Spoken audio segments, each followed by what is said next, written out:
Hello, Durud and Shalom. We be live. Welcome back, everybody. Today we have some more good news, although not as much as the last couple of days because that was an insane high. So here's what's been happening. U.S. troops, it seems like they will deploy in Lebanon. The U.S. boxer has issued a undercover threat to the Islamic Republic, and military activity is at an insanely high amount over the Persian Gulf in terms of perhaps anticipation for strikes. Netanyahu has talked more and more about how he will win the elections, how there is an operation to destroy the Islamic Republic even without the help of America.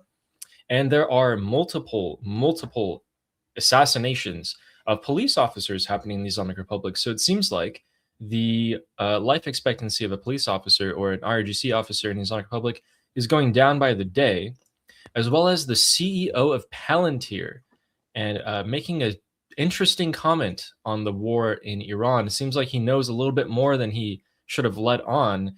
And all of that, plus Khamenei's funeral, more details have come out. So let's get straight into it. You guys may be wondering, with the war in Lebanon between Hezbollah and Israel, what is going on? So we have seen an incredible amount of airstrikes happen today. They are just flattening and detonating. There's actual detonations. I don't know what exactly they're getting rid of, but it might be more structures of Hezbollah. But there's a lot of airstrikes going on.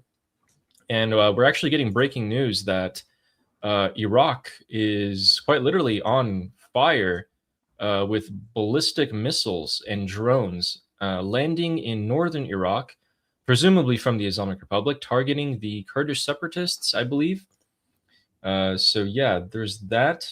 And the Prime Minister of Iraq is currently walking around a mall. That has been reported as well. So back to Lebanon. We have from the Institute of War, we have a bit of a special article here, and they have gotten info that I'm going to share with you guys. So I think it was a little bit down here. Yes. Okay. A U.S. official in the military has told the Washington Post yesterday, 2 days ago, that there will be ground forces of the United States deployed in Lebanon. Here's their excuse, however. They're saying the U.S. troops will go to Lebanon to ensure that both sides, meaning Hezbollah and Israel, don't violate a ceasefire. That is the official reason, which is wink, wink. But it seems like they'll be there to be providing some sort of guidance to the Lebanese military and coordinating with them and the Israeli military on actually destroying Hezbollah. We can see this because Brad Cooper actually went and met with the Israeli officials first before he went and met with the Lebanese officials. So what ended up happening right after that is that Israel, the defense minister of Israel, has now sanctioned over, I think it was 17 crypto wallets that were linked from the Islamic Republic to Hezbollah. They are going after the financial lifelines, and it seems like they may have gotten some information from the United States Treasury on this, because if they were able to do this, they would have done it before. And since they haven't, I'm thinking that they are working with the U.S.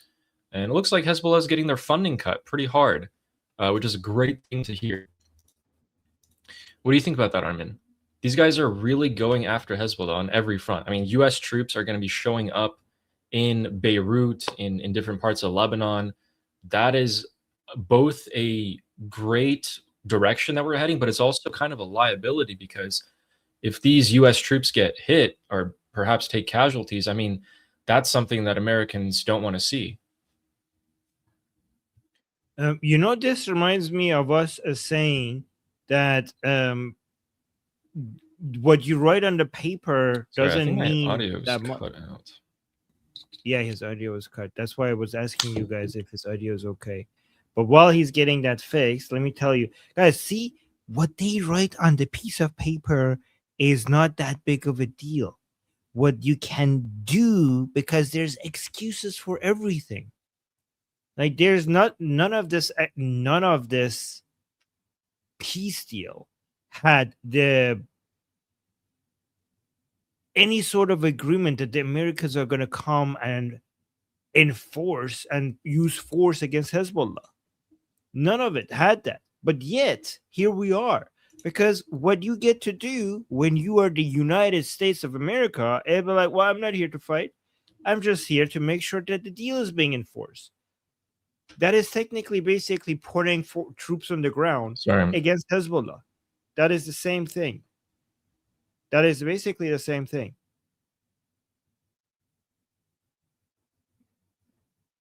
You good? Oh, Ali is having audio issues. Okay, I'll respond to the super chats. Ali, you're so good. Testing. Okay. Let me do... Guys, look at this. We got like a lot of members. Robin just became a member. Thank you so much. Kathy became a member. Thank you so much. Nuala became a member. Thank you so much. Fleshy Interloper became a member. Thank you so much. Carolyn became a member. Thank you so much. Koala Katie, I don't know, became a member. Thank you so much. I think these are all on Ali's channel.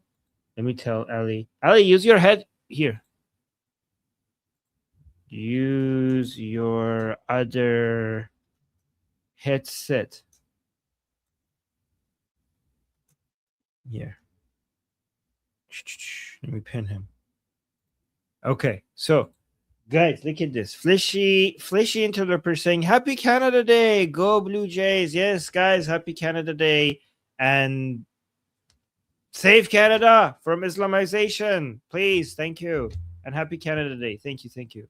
And BT with a super chat saying, if you're not first, you're last. Guys, look at Ali. He's so confused. He's like, what the fuck is happening with my headset? Look at him, trying to figure out what's going on. Look at his face. He's like, what is this? Anyways. And then we got Nail Bunny with a super chat saying, oh, Happy Canada Day, Armin. Oh, thank you. Thank you, Nail Bunny. Happy Canada Day. Thank you, guys. That is very sweet. And then, yeah, there you go. I told him to go to this other headset. We're going to Ali's ears. There we go. That's what he should have done right away. Instead of, yes. Why didn't you do that right at the beginning? Instead of okay, so none of my audios are working all of a sudden. That's interesting. Okay. Then we go to this one. Fleshy Interloper saying snip tentacle. Exactly. The calamari strategy against the Islamic Republic. That's what we call that. Okay, yeah, I can hear you now. Okay. Wow. Oh, you can. All wow. Right. Don't worry. What an annoying experience. So so did you figure out what happened so that you can avoid that happening from no? Nope, just random. All my audio got cut off and everything got scrambled. Okay. Interesting. I mean, I could hear you with the earphones, and then all of a sudden everything cut out. Okay, no worries. All right, I'm gonna do the rest of. Should I do the rest of the super chats, or do you want me? Yeah. Can we do that, and then we can go back to Lebanon real quick? Okay. Jedi saying, hey, Ali and Armin, I miss being at the VIP discussion today. I wish I could have been there. Hope it went well. Miss you. Oh, well. Yeah. Well, hopefully. Wait, are you fixing that? Yeah, I'm trying to see if I can get audio back. Well, Jedi, hopefully we could see you tomorrow or maybe the day after tomorrow, because tomorrow is going to be open group call, so it's going to be hard for everybody to. You could. Ali's open group call tomorrow is less busy than my open group call. So if you want to join one of the group calls and you think my section is too busy, go to Ali's segment, and then you will be able to speak more because there's less people there, right? Yep, exactly. Yep. Tune in. Okay. Mine's a few hours after Armin's, but if you sign up on school, you can see when it is exactly. So. Yeah, definitely do that, please. The link is in the QR code on the top left. It's in the description. It's pinned in the chat. So use that. And Nima is deciding to wish me a happy birthday 5 months early. Well, thank you. Thank you for that. Happy birthday to you as well, Nima and Ali, and everybody in the chat. Happy birthday to all of you. Everybody, happy birthday to everybody who is watching. Okay. Thank you, Ali. Thank you, Nima. Yeah, guys, I was born on Christmas. My birthday is December 25th. Yeah, which is not fun because people don't give you 2 gifts and people don't care about your birthday because they have other things. You know, my birthday is also on a holiday and I have the same issue. I've actually had it where someone else in high school who had my birthday, I told them happy birthday on our birthday and they just said, thanks. I was like, we have the same birthday. You've known this. Like, anyway. You know, I'm an atheist with the same birthday as Jesus, which is fun. Yes. Koala Katie gifted 1 membership on Ali's chat. Thank you, Koala Katie. Thank you. And then Stickin' Beans with a super chat saying U.S. soldiers in Lebanon is bad for Israel. I strongly doubt they will really help out against Hezbollah, but it will limit Israel's freedom of operation. What do you think about this? Is it bad for Israel? I mean, so they're going to be, it looks like the U.S. troops are going to be deploying in the deconfliction zone, which is the area that Israel's already taken and holding, so that the Israelis can potentially go on a more offensive type of operation, or they could really be there to actually stop the Israeli army. Although, hearing what Marco Rubio has been saying lately, I don't think that's the case. I think the U.S. soldiers are there to help, but we have to wait and see, as always, with everything. Yeah. You might be right. We'll see. But overall, U.S. committing to fighting against Hezbollah. I mean, here's the thing: if it works out, it's good for Israel. If it doesn't work out, it's still good for Israel because Israel could basically say, like, guys, just let me do it. Just let me do it. Everybody keeps coming here and trying, and like this might I know what I'm doing, right? So if the Americans and the Lebanese army wins, that's good for Israel. If they don't, if this is not successful, it's the best case for Israel that I am the only one who knows how to do this. So let's just everybody sit back and let me do the job. So either way, I think it's a win. It could end up being a win for Israel, yeah, long term. All right, you want to do this super chat? Oh, yeah. Yeah. Christian. I like Christian Evan Christensen's super chats because he always says, you good? You good? A Norwegian got arrested for being part of a crime group who works for the IRGC. Mahmoud Farahmand debated the minister who visited Iran. Church let Iranians pray inside with the Shah's flag. Norway condemns IRGC action in Europe. Do they? I mean, I don't know. They seem pretty IRGC aligned here. Depends on who in Norway government we're talking about, because they have some bad people in their government and they have some better people in their government. So it depends. True. I'm good though. Yeah, I'm good too. And I also I'm also good with these updates from Norway. Thank you, Christian. Yes, thank you. Yeah, I think he was saying that the party that's currently in power is more Islamic Republic aligned, but there are some other parties who are waiting to get elected and they're not IRGC aligned.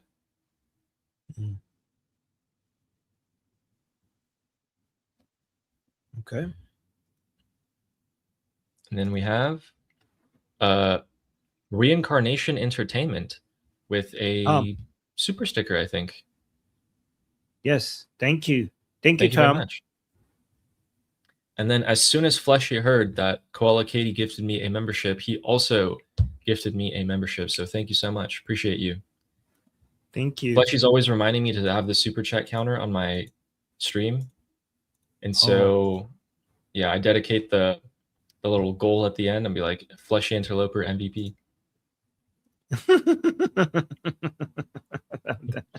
And here's Noah, the Persian American, saying, Armin, that was me on the Jedi channel. I meant to post that in this one. Having two channels is confusing. I might delete one of them. Also, happy Canada Day. Oh, yes. Happy Canada Day? Yes. Happy Canada Day. Thank you. Save Canada from Islamization. Please, please. Thank you. Thank you. I don't know. There was a Canada Day. Oh my God. Okay. Every country has a day. Like, what is it? Independence Day, or is it something else? Yeah, pretty much. Okay. So I didn't know that. So, guys, today we're going to be talking about how there is a chokehold on the Islamic Republic.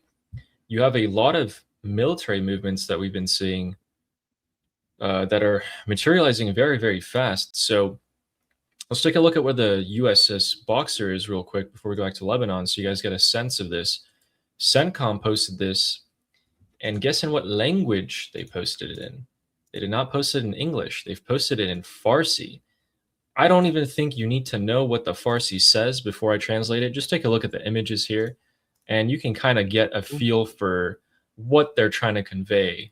This is CENTCOM Farsi official channel posting this about the 31st Expeditionary Force of the Marines. Let's actually go ahead and translate that. So yeah, U.S. Marines assigned to the 31st Marine Expeditionary Unit conduct nighttime training in the Middle East. And they posted this in Farsi. Oh, I wonder why. Interesting. A little threat. So to go to the USS Boxer itself, it's still probably currently around the Cape of India. I think it's going to take its time. A lot of people are saying that it should be taking its time before it arrives. It might even be another maybe 4 weeks before it arrives. It does seem to be patrolling the area, according to some people who have more info on it.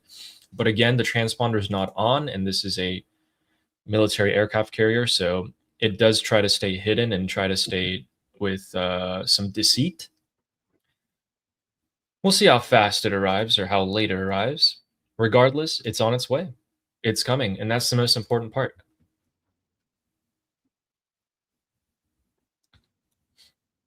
But if we move a little bit more from the USS Boxer into the Persian Gulf, I've been a little more interested than usual at the military flights that have been happening.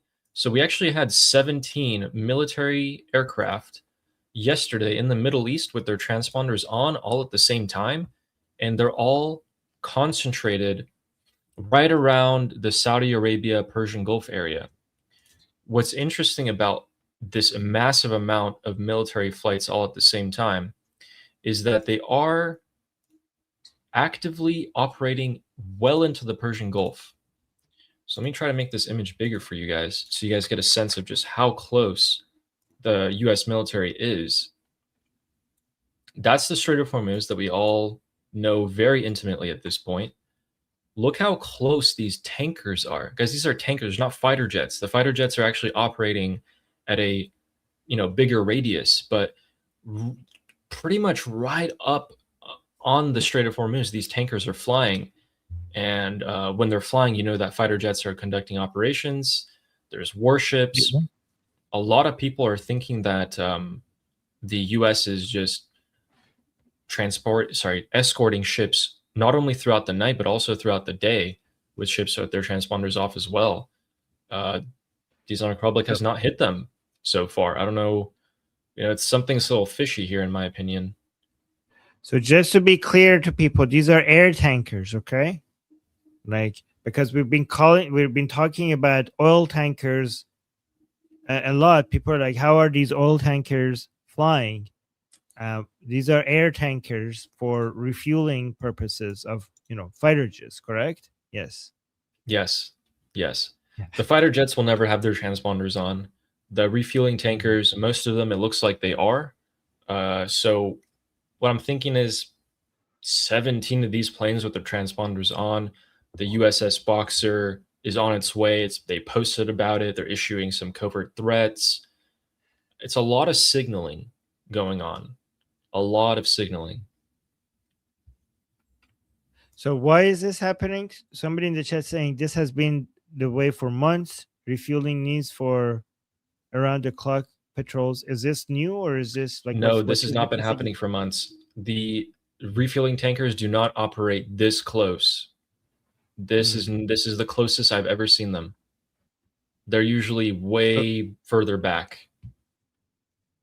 So Fleshy has an explanation. Look at this.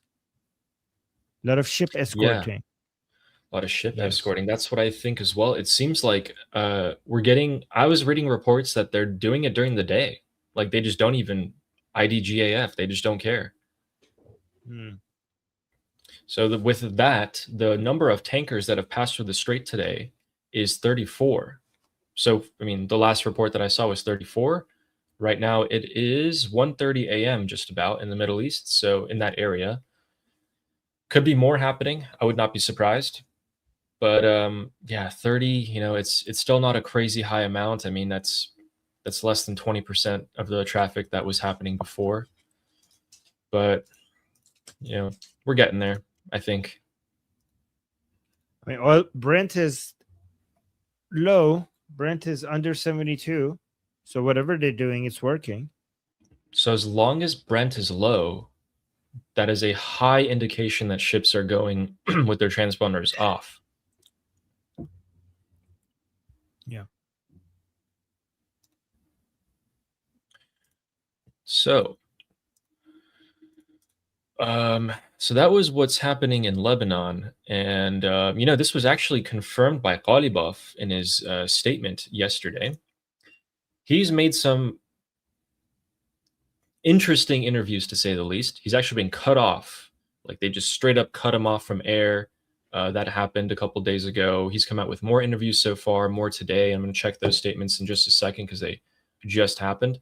But Ghalibaf said, the face of the Islamic Republic, it has been decided that Iran, the US, and Lebanon will establish a committee to oversee the end of the war in Lebanon.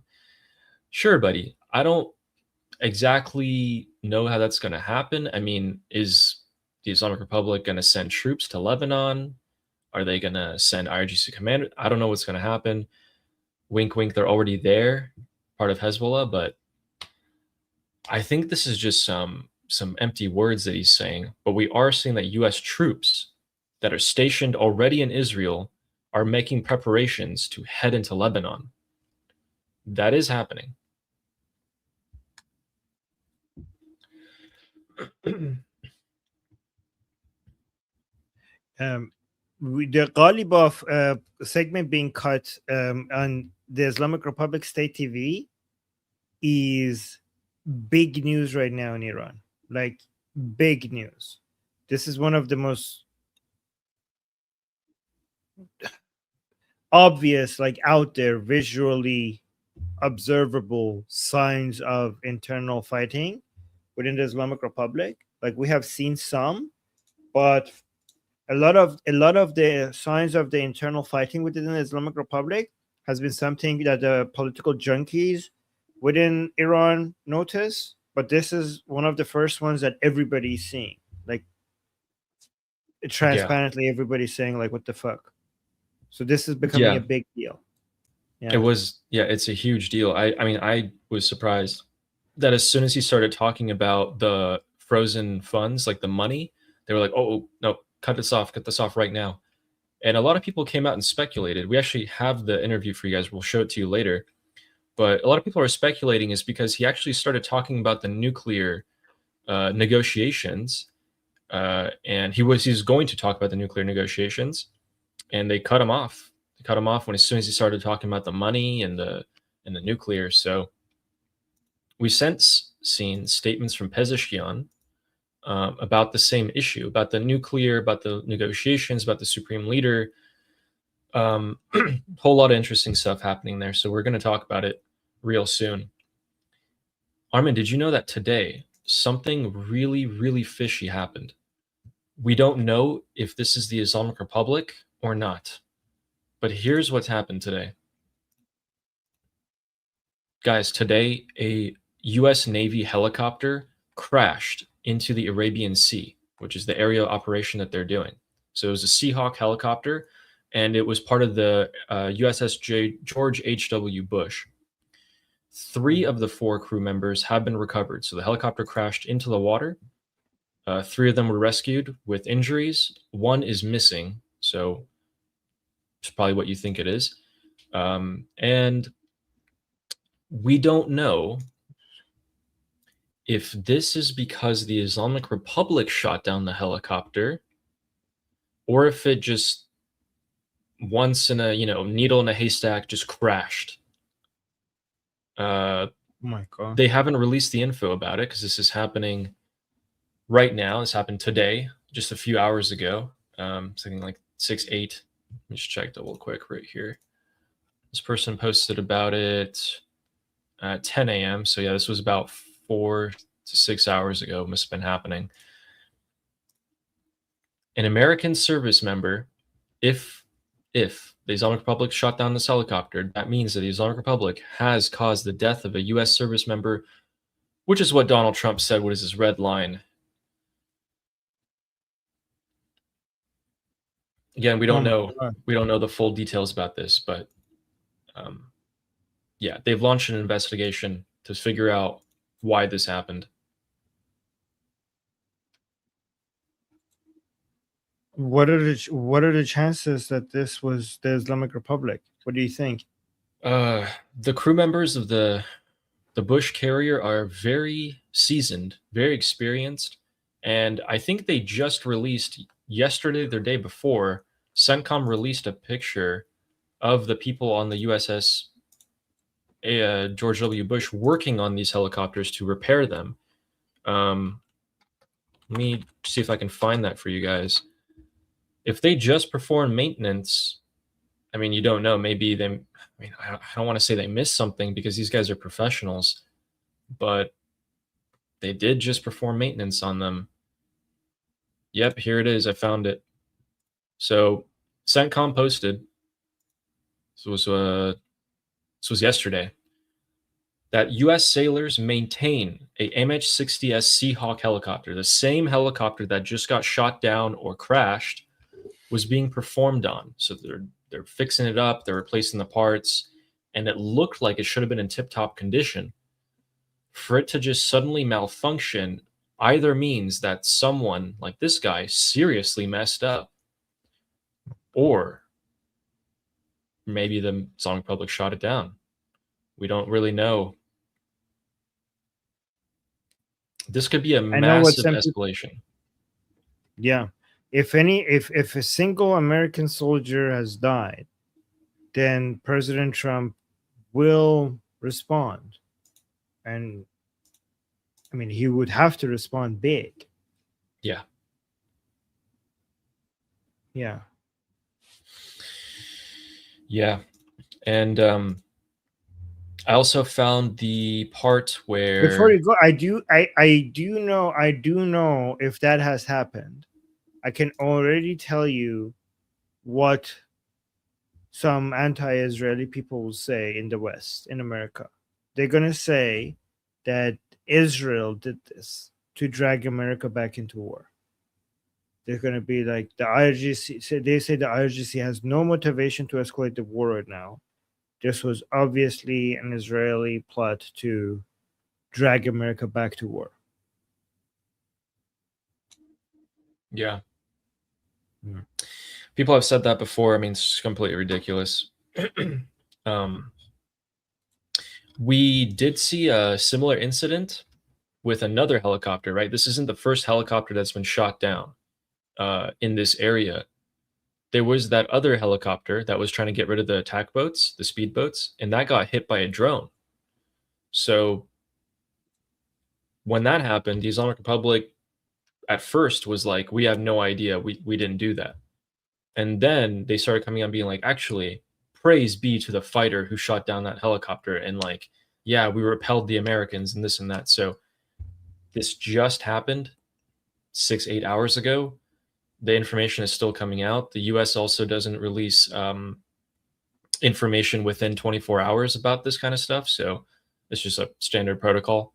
And we'll end up seeing, I mean, we'll probably get a Truth Social post about this, knowing the crazy stuff that's been happening. And speaking of that, let me just check that real quick to see if there's anything going on.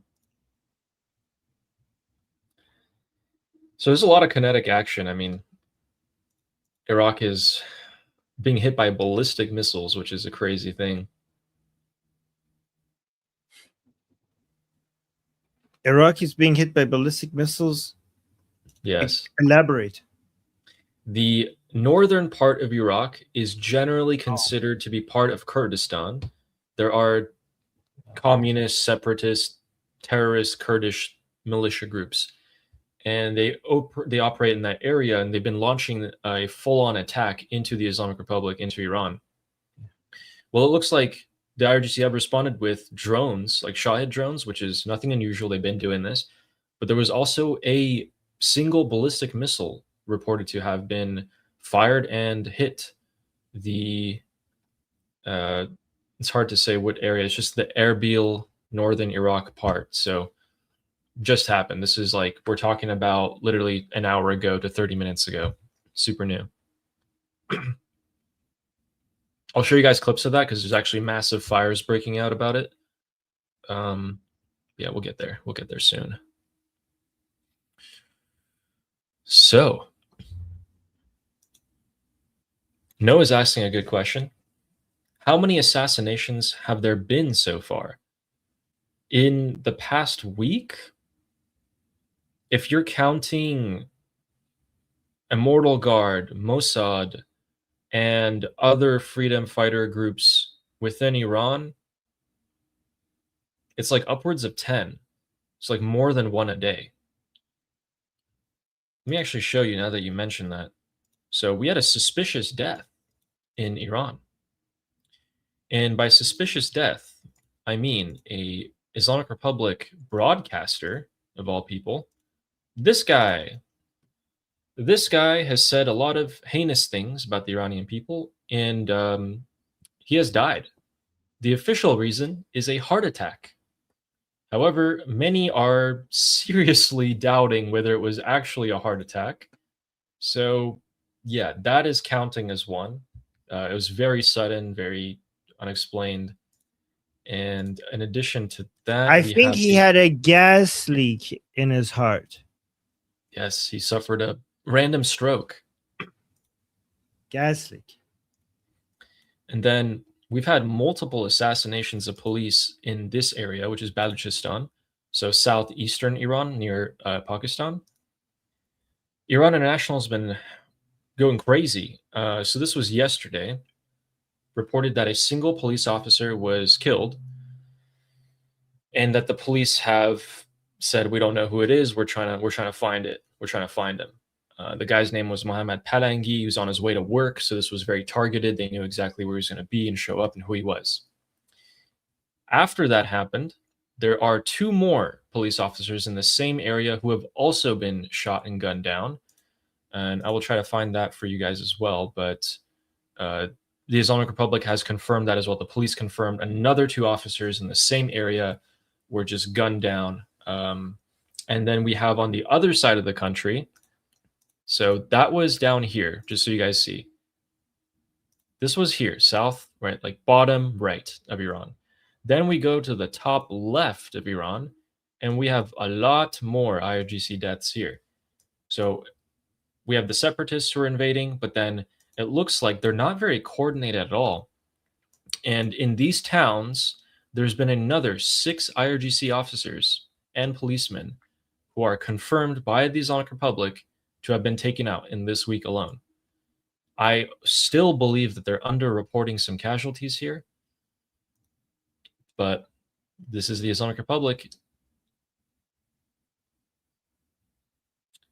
And I think I actually might have the other reports about another couple of police officers also being taken out. So your life expectancy as an IRGC or police officer is steadily going down in the Islamic Republic, especially if you work in the areas that are a bit more volatile. What do you think is happening? I think people are having enough. But here's the thing. Those areas that I just showed you guys, this area has always been kind of volatile with the separatist Kurds launching attacks. And this area has always been volatile because the Baluchis are also the same, and they target the IRGC for years and years now. But it's all been kicking up. I mean, we've had 3 or so operations here by the Baluchis in this past week alone, and then we have the Kurds kicking it up as well. So at the same time, I mean, could it be a coincidence? Maybe. Is it possible that some elements of within Mossad is supporting them? That's why they're happening at the same time? So with the Kurds, apparently not. They are completely uncoordinated. I think there's about 4 different Kurdish separatist groups that are launching attacks into Iran at the moment, and none of them are coordinated. In fact, they're getting beaten back pretty hard right now. Just today alone, they came under a lot more mortar fire and 50. What was the name of these rockets? The Islamic Republic has some sort of like name for it. Let me find it right now. The name is. Oh no, where to go? Oh, Katyusha. Katyusha rockets. Sounds Russian. So yeah, the mountains near Piranshar, which is where the fighting from the Kurdish separatists and the IRGC has been happening for the past 4 days, was again shelled very heavily today with 50 Katyusha rockets. Then apparently drone strikes from the Islamic Republic also happened, and then the Kurdish separatists responded with an FPV drone. Interesting. So, yeah. And then, as of 51 seconds ago, this person who is getting direct information from Kurdish fighters in the area has reported that there is significant movement on the ground. Expect renewed clashes soon. See, the beauty of Twitter is that you can have someone who gets direct info from a Kurdish communist separatist in an active war zone telling him, through his own channel, and then he comes on X and posts it. It's crazy. What a time we live in. But what is your theory for why all of this is happening at the same time? I'm leaning more towards it being not connected, but I do think that these groups are encouraged by the fact that they've probably seen the Islamic Republic get substantially weaker, and that they've been planning to do these kind of things for a while. They're just seizing the opportunity, and that's just about it. It's just a good time for them to do it. Yeah. Also, it's because it might be just a consequence of the Americans and Israelis coming in and hitting so much of the IRGC assets that now these separatists are experiencing less resistance moving in compared to before. Yeah, and if I'm also some of the Iraqi Kurds, I'm probably a little bit nervous at all the news that I'm hearing in Iraq. On one hand, I'm getting hammered by the IRGC every week, multiple drones, ballistic missiles. And then on the other hand, the Iraqi government is suddenly, cracking down and arresting all these politicians and corruptions and, everyone that they deem to be unfit. So I'm kind of being squeezed, and I'm probably going to start acting sooner than later while I still have agency.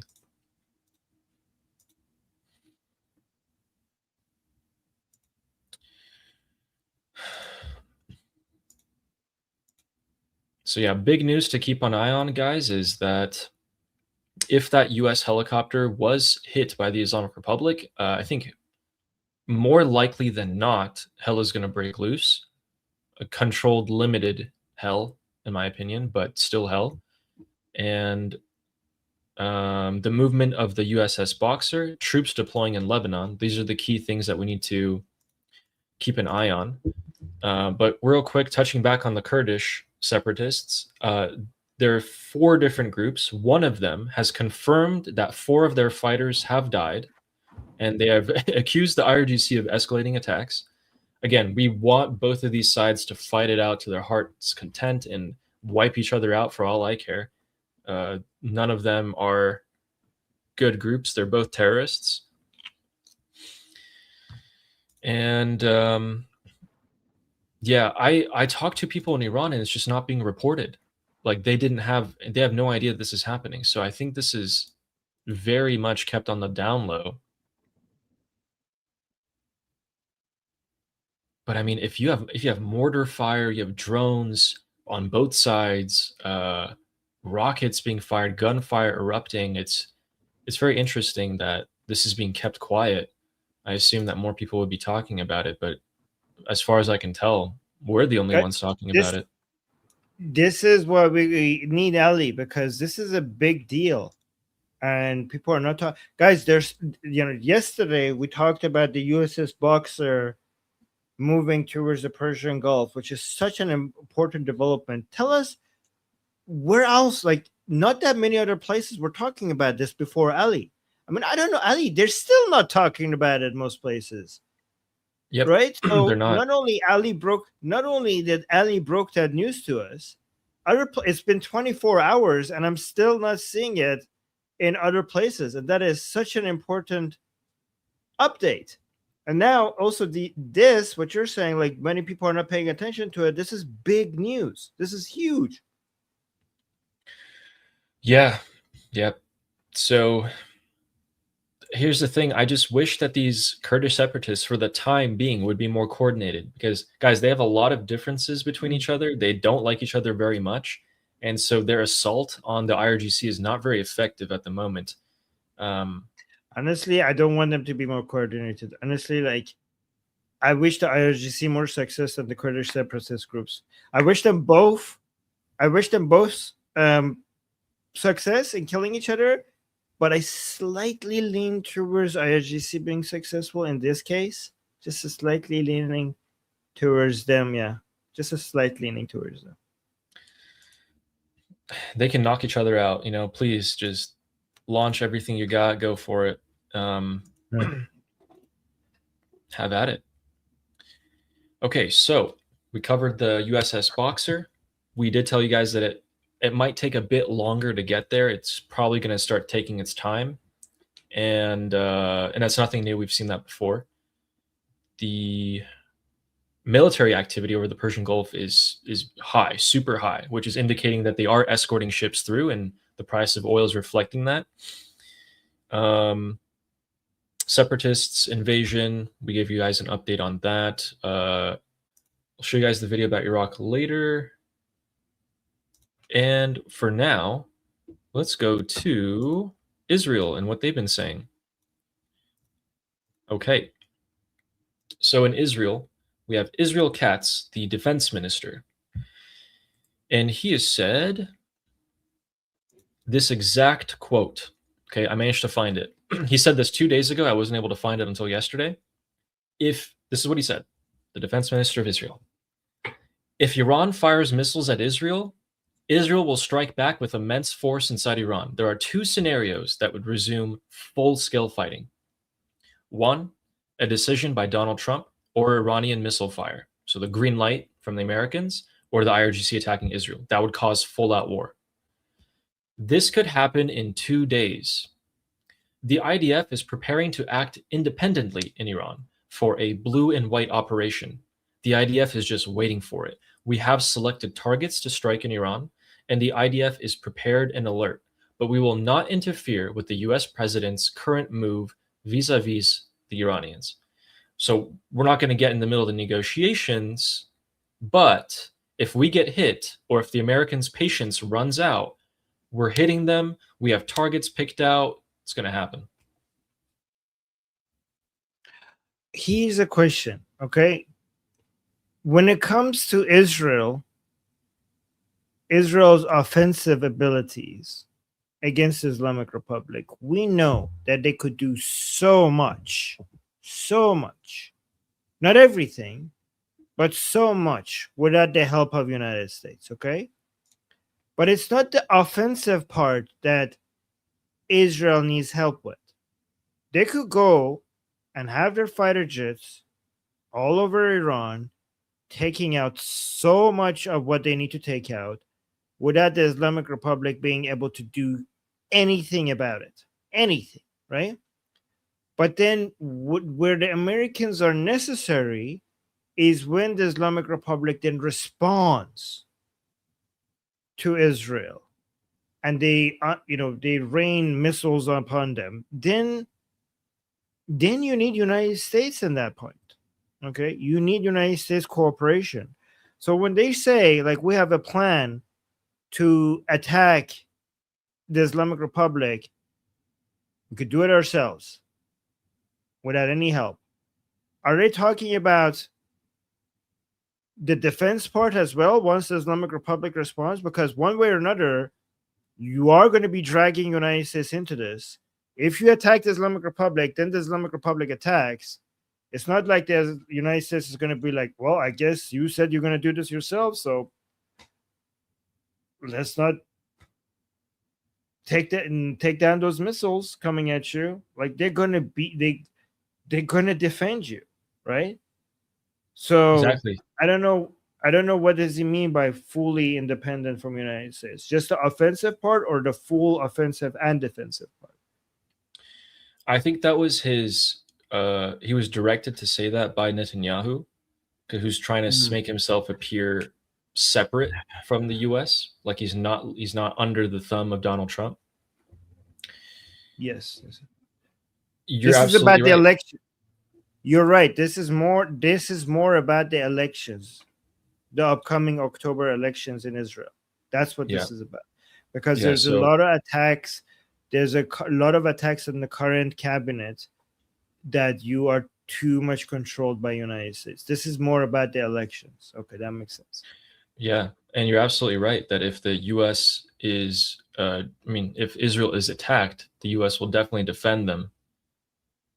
So it does seem like they're talking about their offensive capabilities. I just don't think it'll be a full-out operation. I think they'll strike back as hard as they need to prove to their own voters in Israel that they are being very harsh, and that no one will be harsher than them. Naftali Bennett won't be harsher than Netanyahu, and etc. Exactly. So let's get a quick update. All right, so that's what Israel has been saying, and Netanyahu also came out with some statements. He said today, dang it, it's in Hebrew. Okay, so he's come out with some shows. Yeah, I can share it. If anyone speaks Hebrew, go for it. But basically, I'll give you the rundown of what he's saying. You just put it on mute while you read the translation. Yeah, so in this 30-second clip, the major thing that he said is that, again, this is more of like a show type scenario where he's trying to give his views and what he's going to do and things like that to get more support. And he's come out and said that a third war with the Islamic Republic, if necessary, we will attack Iran for the third time. So there's a lot more talks of the Israeli administration speaking of renewed fighting with the Islamic Republic. Here's the thing. I think it's completely contingent on if the IRGC strike Israel. If the IRGC doesn't strike Israel, Israel will also leave them alone for the time being. But if the IRGC is stupid enough to strike Israel again, like they did a few weeks ago, Netanyahu, from what he's been saying, I mean, he's come out really publicly recently and been saying, like, vote for me, I will be the one to destroy Iran. And I think he will actually hit them really hard this time, based off what he's saying. Yeah, there's a competition right now in Israel regarding who's going to be more aggressive to the Islamic Republic if they are the prime minister. Yep. Yeah. As an Iranian, it's very comforting to know that in Israel the competition is not whether we should or should not destroy the Islamic Republic. The competition is that I will be the one who destroys the Islamic Republic. Yeah. It's great to hear. Yeah. Great to hear. So, shall we move on into Iran? We're behind on super chats. Oh, yes. Let's do it. So, the Persian American has become a new YouTube member. Welcome. Welcome on board. Thank you for joining. Thanks, Noah. And we have Steak and Beans saying Ayoun, the president of Lebanon, agreed to this only because the U.S. promised him something. We won't let Israel blow buildings up anymore. So I'm assuming, I think Steak and Beans is Lebanese, Israeli, living in Israel, or Israeli. Okay. I mean, he's using shekels. So yeah, living in Israel. Okay, so here's the interesting part. Did you know that after Brad Cooper visited the president of Lebanon, Ayoun, and the military officials, and they spoke, they took pictures together and everything like that. Right after that, President Trump had a direct phone call with Ayoun, and Ayoun came out and confirmed this and said that, you know, you'd think President Trump is a Lebanese the way that he's so interested in what's happening in Lebanon. I was like, okay, yeah. He's like, he's trying to flex that he talked to Donald Trump, and I'm like, okay, whatever you want. And by the way, guys, there's, you know, what they're saying is one thing, but what they do is something else.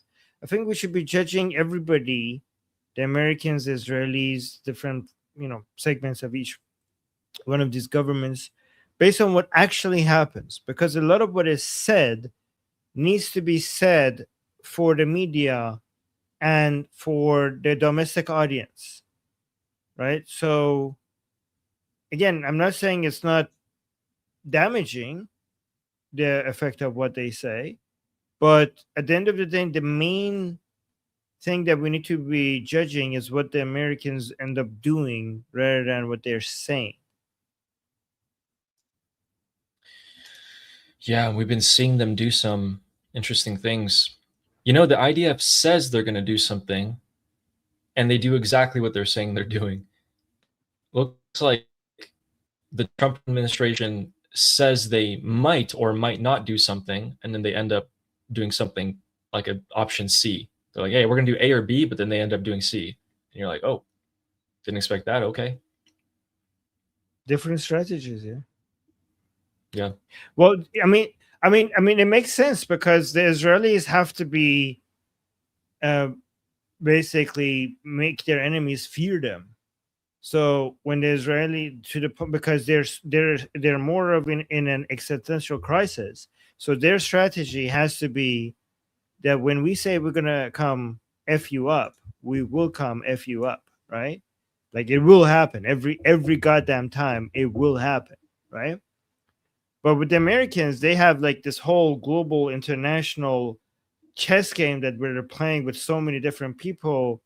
You know, it's not just war; it's managing the global economy and the geopolitical. Israel is like, I'm trying to survive. I'm trying to kill my enemies. It's like a lot more one-dimensional, right? Like there are people who are trying to kill me. I need to kill them first. It's pretty straightforward. And when I tell them I'm going to come kill them, I better kill them so that they know that if they come for me, I'm going to come for them, right? That's why Israel's strategy makes sense. The United States is playing a much bigger game with so many different other countries. It's playing a global game. So that's why it needs to be, you know, a lot more. It's more, there's more dimensions to what they're doing. Yeah, that makes sense. And thanks, Steaks and Beans. George Hansen said the USS Boxer from the last reported position to the Strait of Hormuz is about 5 days away at 20 to 25 knots. Yeah, so I think they can get there in a week, but I don't know if they will choose to get there in a week. They might, like, here's the thing. If your goal right now is to provide deterrence, it would make sense for the USS Boxer to take its time and keep on going because there's the pressure of deterrence. If the USS Boxer is there, there is more of a threat of action. So there depends on which, you know, which prong of the fork you want to poke the Islamic Republic with. Yeah, Texas Troop had something to say about that. The USS Boxer is expected to relieve the Tripoli Amphibious Ready Group. Oh, okay. Gotcha. So it's replacing it. They're replacing it. Yeah, so the Tripoli cannot launch. It doesn't have a well deck. It can't launch. It doesn't have the same capabilities as the US Boxer. I prefer the USS Boxer to be there than the Tripoli. I prefer them both, but... Yeah. Wish we could get both. Thank you, George Hansen. Thank you. 5 days at 20 to 25 knots. If you're right, I'm coming straight back and being like, that's George said that.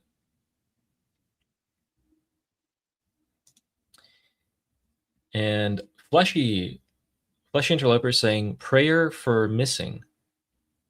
Prayer for missing. The soldier from the helicopter. Ah. Yeah. I see. And he also said, are the Baluch separatists? No, to my knowledge, they're not. No. The vast majority of, I mean, I don't know about the Baluch in Pakistan, okay? The Baluch people in Iran, the vast majority of them are not separatists. That's why the ones who are separatists, we call them Baluch separatists, to separate the separatists from the other Baluchis who are not separatists, which is the most Baluchi. Most Iranian Baluchis are not separatists. They're loyal to Iran. Armin's absolutely right. That's the case. So the ones operating in Iran, you cheers for them. They're good. The ones operating outside of Iran, as long as they stay outside of Iran, I don't really care about them right now. I got bigger things to worry about. I mean, the small percentage of the ones who are inside Iran might be separatists, but they don't represent our Baluchi population. Yes. Just like how the Kurdish separatists don't represent Kurds in general. Mm-hmm. Exactly. They just happen to be dirty communists. Yeah. Same thing with the Azeris. The Azeri separatists in Iran do not represent the Azeri population in Iran. Thank you so much, Fleshy. And we got Marilyn saying, from where are the assassins getting arms? Okay, here's why I'm not like hyped to a huge level about this, is because what you're alluding to, Marilyn, is that if these people were assassinating the IRGC and they were getting their weapons from, like, you know, they were more within Iran, in the central parts of Iran, you're like, okay, those weapons had to have been smuggled in. But because the areas which the IRGC are being taken out were already areas that were previously known to have skirmishes and fights and shootings, those weapons were probably already there to begin with. But if we see assassinations and armed clashes in, like, the Tehran area in central Iran, I'm going to be like, wow, that's a huge indicator of that arms are finally reaching even, like, the most ordinary members of the Immortal Guard. Yeah, so that's what we have to look for. Thanks, Marilyn. Good question. Evan Christensen says, have the revolution smitten over to the Afghanis? See more Afghanis criticize Taliban, mostly women. Is this a start? I don't know. I've been saying that for years. I mean, I really feel bad about women in Afghanistan. I don't, this has been going on for a long time. Women in Afghanistan fighting back against the Taliban. Right now, I don't see them getting an upper hand, unfortunately. I'm not very optimistic for the near-term future of Afghanistan. I think one of the best way to liberate Afghanistan from the Taliban is to liberate Iran and then turn Iran into a base of operations for liberating Afghanistan against the Taliban. Yep. Agreed. The problem with Afghanistan is that currently, unfortunately, the Taliban does represent the views of many people in Afghanistan. These women that you're saying, unfortunately, they're a minority, especially in the main city centers. The Taliban is, it's not like in Iran. Unfortunately, like the Islamic Republic is not a reflection of the Iranian people, but the Taliban is an somewhat accurate reflection of a huge portion of the people in Afghanistan. So if you want to liberate Afghanistan, you have to do a lot more work from the bottom up. A lot more work from the bottom up.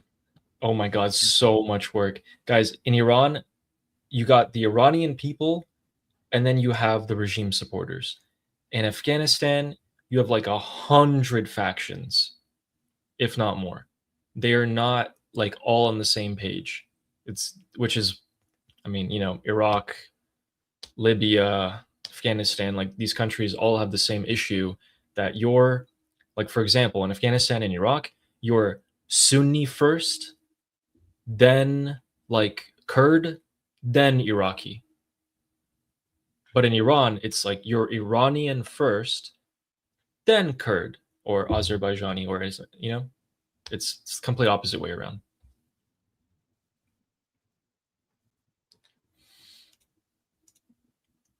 Thanks, Christian. Hope you're doing good. And also, real quick, Deborah, I saw your comment about the Netanyahu clip. I'll play it again in Hebrew, so if anyone who's Israeli or in Hebrew, if they wanted to hear that, they can. I'll get to it in a second. Amy, so kind, says, Adi, I appreciate everything you do. Thank you so much. Appreciate that so much. Thank you very much. I like your cats.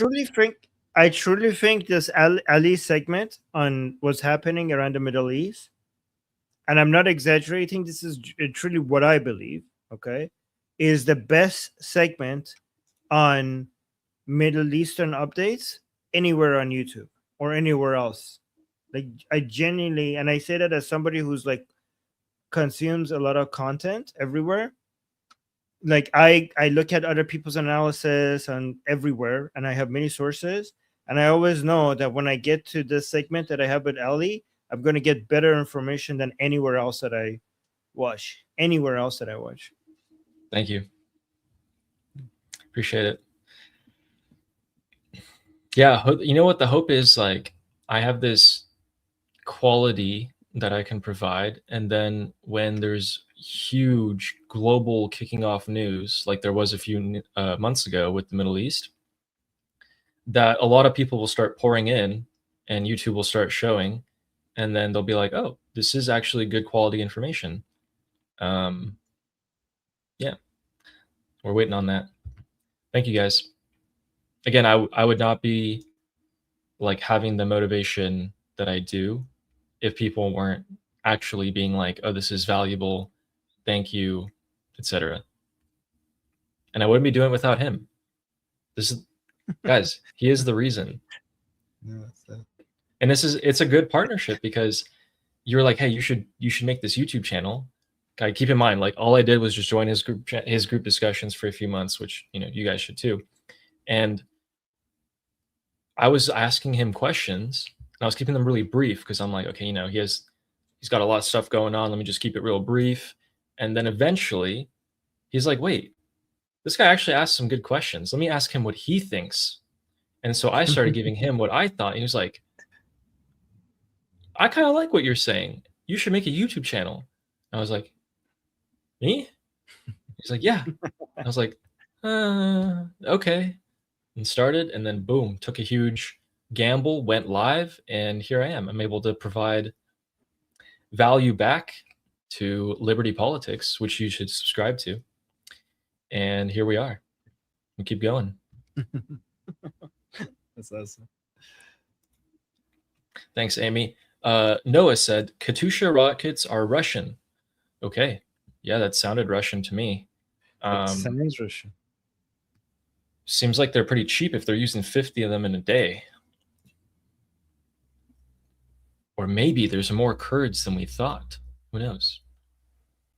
So there's 3 major Kurdish factions. Then there's a smaller group, which is newer. They call themselves like the Hope of the Sun, something like that, rough translation, and they're completely new. No one's ever heard of them before. None of them are coordinated. They're just attacking willy-nilly wherever they can and taking out IRGC. And yeah, it's kind of a mess, to be honest. Thanks for the update, Noah. Then we have Fleshy Interloper saying confetti. Confetti. Yeah. We got our goals. Gotta go. Thank you. Thank you. Thanks, Fleshy. And BT saying CENTCOM follows Ali. I told you. yeah, I exposed them and they had to come clean. No. Yes. Sorry, CENTCOM. We love you. Whoops. No. Whoopsies. Yeah, so CENTCOM released the info on the helicopter. What happened to it? Oh. Thanks, BT. And Shauna says the real question is, will the USS Boxer be playing Viking music or Toby Keith? Americans will get it. Okay. Viking music, probably like American Sons. Something like that. Thank you, Shauna. And that cuckoo guy saying, interesting take by newsman and officer in the IDF. Thought it's a good video for you guys to react to. It's called Give Us the Excuse, Iran's Regime Will Fall. Yeah, I actually watch their videos, and I have that in my watch later. So sometimes when I'm like driving or etc., I'll listen to them.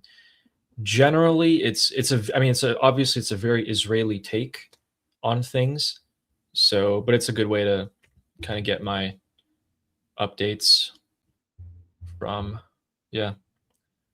Thank you, Cuckoo Guy. I watched them, so we have that in common. And Effie saying, I'm behind about 5 minutes, but awesome job. Thank you, Effie. Thank you. Do double speed until you reach us. And Joanne saying, have there been any other new stamps on the bingo sheet? There was one Navy guy, but he wasn't on the bingo sheet. So there was one new IRGC person that is part of the IRGC Navy. He was important, but not so important to be on the bingo sheet. He's the guy with the car accident, right? That we don't know if he was assassinated or it was actually a car accident. Yeah, they're like, yeah, all of a sudden our deputy political commander of the Supreme Leader's office for the Navy had a car accident where his car just happened to tumble and roll over like 10 times and died. That's what happened. You guys believe me, right? It's like, no, someone definitely shot him, and that's why he crashed.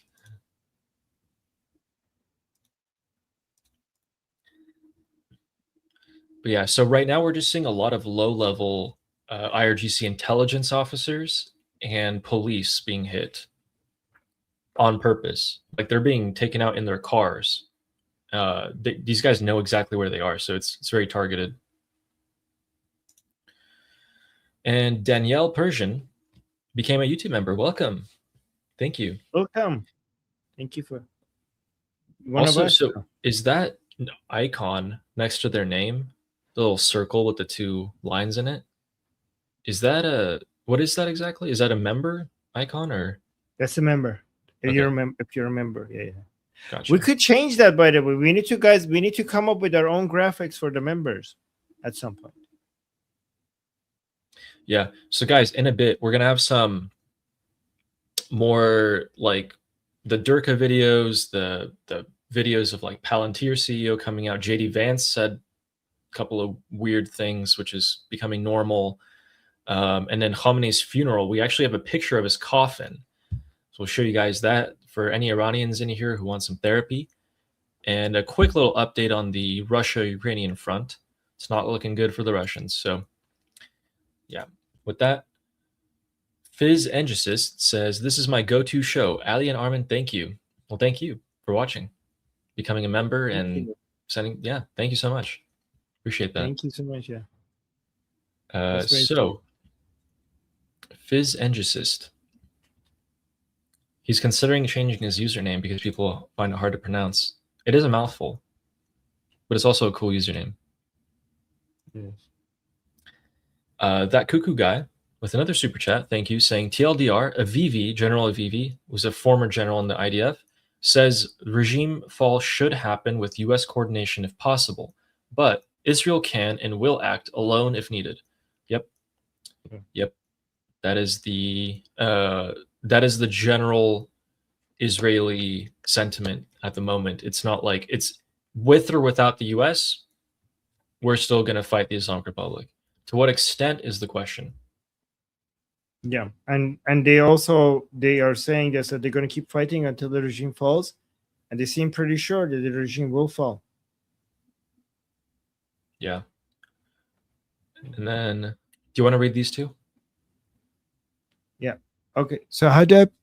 Oh, Brian, thank you so much with a generous super chat of $100. Thank you so much, Brian. That is very generous. Thank you so much for the support. That's very sweet. That is, thank you so much. Like, it's really rare for channels like ours to get super chats this big, so we really do appreciate that, and we get this level of support. So thank you. Yes. And then, yeah, very generous. And then we got another big super chat by that cuckoo guy. I love this username, by the way. Saying Trump is taking a break for the World Cup and the midterm elections, and allowing the IRGC to mess up in the next 60 days to join back to the fight, and that he understands that this is his chance to be remembered for doing the right thing. Yeah, that is. I do think the midterms are a big deal. I also think that there's two other things as well. I mean, many other things. So you're completely right.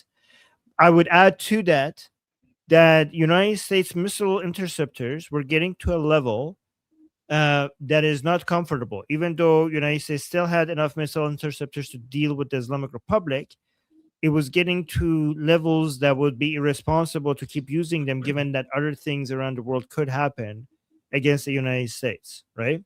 So that was getting to uncomfortably low levels, and they do need to replenish their munitions, so they need some time for that.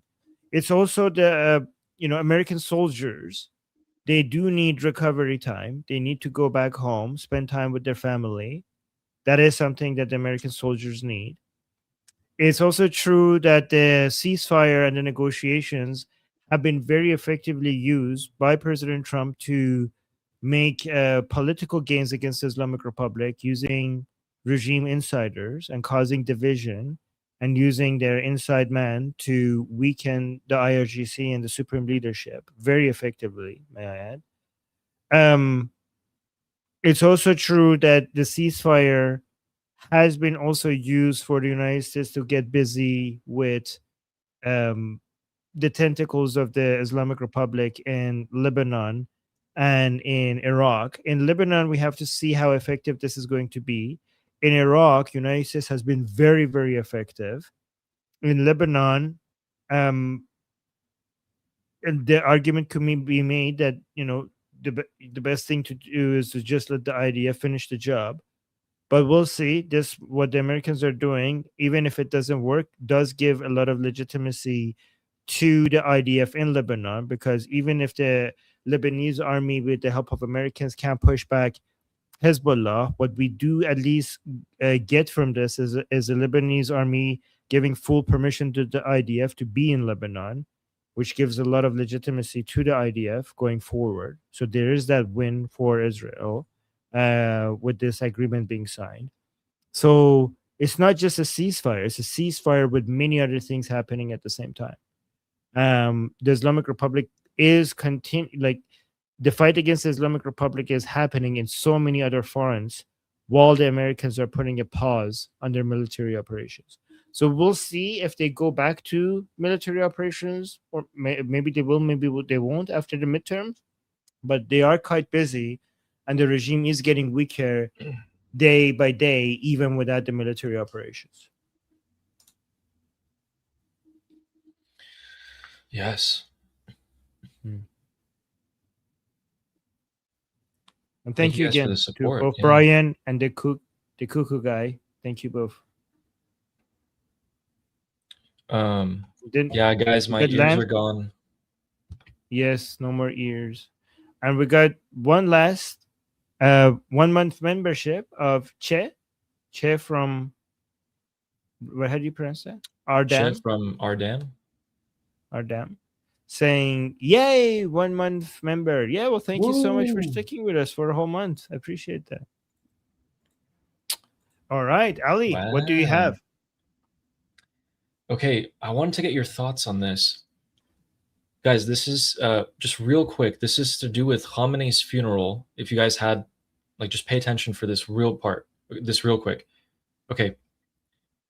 Khamenei's funeral is going to be the Islamic Republic is going to push it to be like a once in a century type of event. And they're going to use this as fuel for their propaganda as much as they possibly can. They're going to parade him around.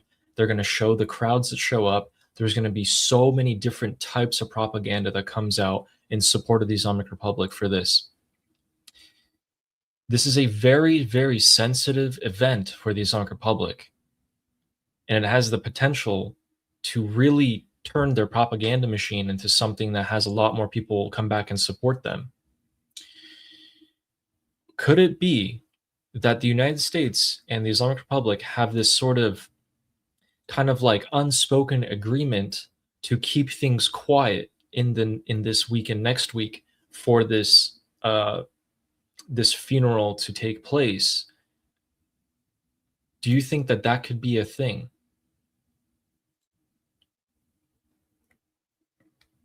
So explain that again.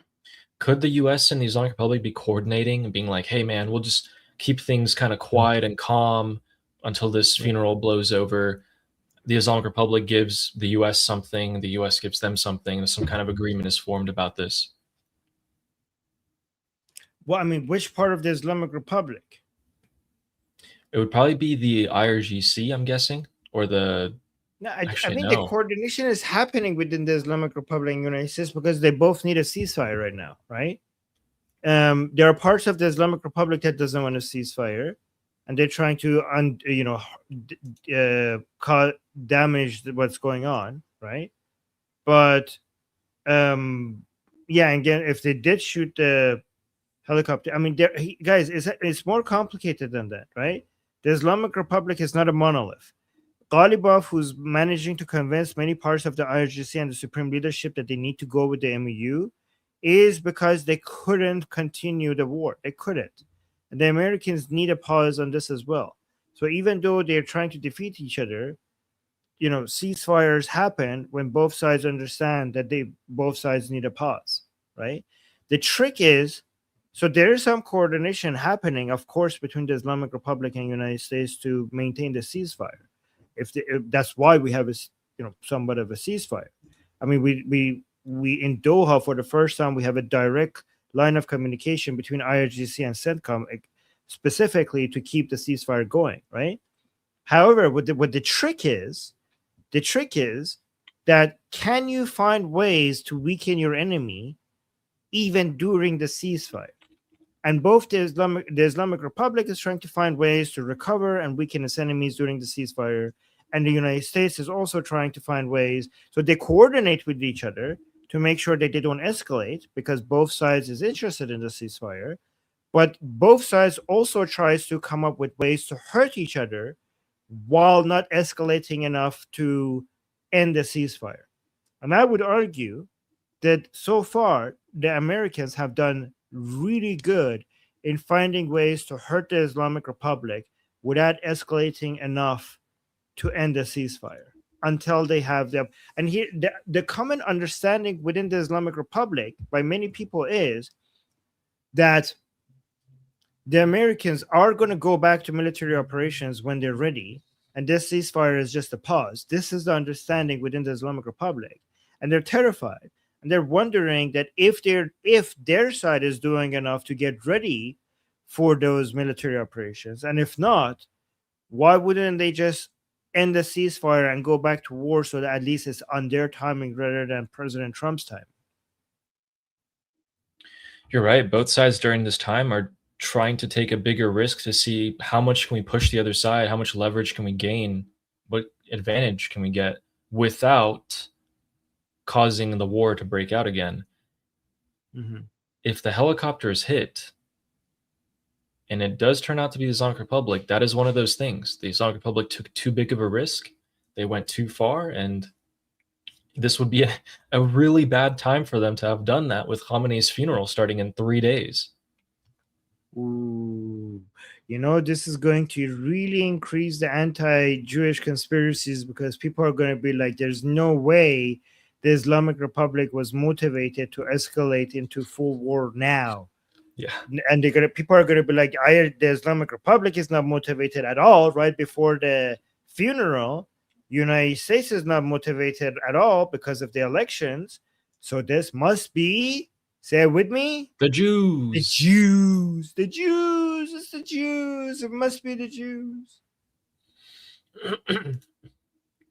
Yeah. Obviously. Yeah. Also, in server, this is not a Trump conspiracy. I'm saying that both sides might have interests right now to keep things quiet for a bit, get the oil out on the American side, and the regime wants to keep things quiet so they can carry out the funeral and have their propaganda. This isn't like a 5D chess Trump move. It's just like, could this be a thing? If Trump wasn't the president, I would still say this. This is basic politics. Like, this is not like, 5D chess, 50D chess move. This is a simple, like, we have elections. We don't have enough missiles and interceptors. Let's put a pause. And also, let's find other ways to hurt our enemy while we put a pause on the war. That is pretty straightforward. Yeah. Also, this wasn't a theory. I'm asking. I was like, do you guys, do you think that this could be? I'm not saying this is what's happening. And so we got that out of the way. Here's what we will do. Let's go back to the map real quick so we just take a look at where we're at. And we have the Ghalibaf interview. We also have some more things coming out of the Islamic Republic. Maybe we should have some little bit of more lighthearted stuff happening. Actually, before we start that, I went and took a look at what Hamas was doing, because they did end up having their massive tunnel base filled with cement. It looks like they are trying to buy drones. They've bought like a couple dozen of drones, and they've tried to smuggle them into Gaza. I don't know if they've been successful or not, but the IDF did claim today that they eliminated 4 terrorists from Hamas's military wing. So that's an update there. And then they went ahead and took out all the rocket launchers and everything that they had there. On the other end, I was seeing that Hamas is actually strengthening its drone technology. They bought a lot of drones and they brought them in. I don't know from where or how, but so they might be launching some sort, more operations soon. And speaking of drones, we go up to Russia real quick. There's one of the most clearest footages of a Ukrainian Flamingo drone striking a Russian missile plant. It gives you a kind of a good way of seeing. Oh, that's the completely wrong link. Well, that happens. Anyway, quick little update on the Russian part. Let's find Crimea for you guys real quick. So, pretty sure it should be right here, if I'm not wrong. Let me just make sure. I don't lose myself. Okay, that is Crimea. All right, guys. Crimea is largely a peninsula, and it was taken over by the Russians, 12 years ago or something at this point. The Ukrainians are about to take it back. Crimea has declared a state of emergency. Due to it being a peninsula, all you have to do is cut off supplies from these 2 main roads here, and the Ukrainians did exactly that. Everyone who lives in Crimea is now facing a catastrophic lack of supplies. They are not receiving any fuel, new food, new supplies, new weapons, nothing at all. And it's been that way for roughly a week. A state of emergency has been declared. They're getting bombarded by Ukrainian drones every day. And yeah, largely it's believed that Crimea is going to go back under the fold of the Ukrainians pretty soon. The question is Putin going to allow that to happen? That is the big question. He did all that work to get Crimea. Now, if it falls back into the hands of the Ukrainians, he's going to look pretty bad. People think that the only way that Putin can get out of this war is by threatening nuclear weapons. Not the best of plans, to be honest with you. Not one that I thought I would hear anytime soon, but it looks like he might be headed towards that direction, given that the Russian economy is going to fail within 20 years. The Russian economic minister declared that themselves, as well as Russian generals claiming that the front lines between Russia and Ukraine will collapse in the next 5 months. It's not looking too good for them. They're losing this war pretty hard. In fact, Russian drones are striking oil refineries over 1,500 kilometers deep into Russian territory, which has never happened. Yeah, they don't have many oil refineries left. And we're talking about oil refineries all the way up here in the coast, all the way to down here as well. Everything, even over here. In fact, Siberia was hit, which is like way over here. I don't even know how. I really don't, but my hat's off to the Ukrainians for doing that. They are absolutely winning, and it shows that if you do not have nuclear weapons, you can still be victorious against a country that has nuclear weapons. But how far can you push the Russians? How far can you push the dictator Putin before he might finally snap? I don't know. Wow. Unbelievable. See if I can real quick find you that clip. Slava Ukraine. You know what's funny? I actually remember the town in Russia where the missile plant is. Oh, there it is. Perfect. Okay. So look at this. This is a Flamingo drone from Ukraine. And we're going to watch it, how it operates. So it's going to start going down. Like, look at that. Going down and boom, straight Russian missile plant. So that's one of the clearest footages that we can see of the drone. Again. Let's go again.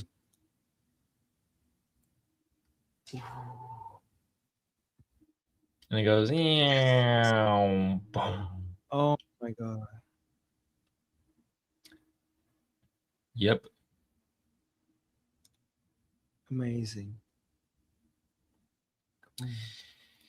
Yeah. Meanwhile, on the Russian side, every time they try to intercept these drones, what they actually do is they target the drones with, anti-aircraft guns or even artillery sometimes. And those artillery rounds end up missing most of the time. And they actually land in Russian residential zones and have killed many Russians this year alone. So the Russians are killing Russians by missing Ukrainian drones, which is, it's never good to see any civilians be hurt, but man, are they incompetent. Wow.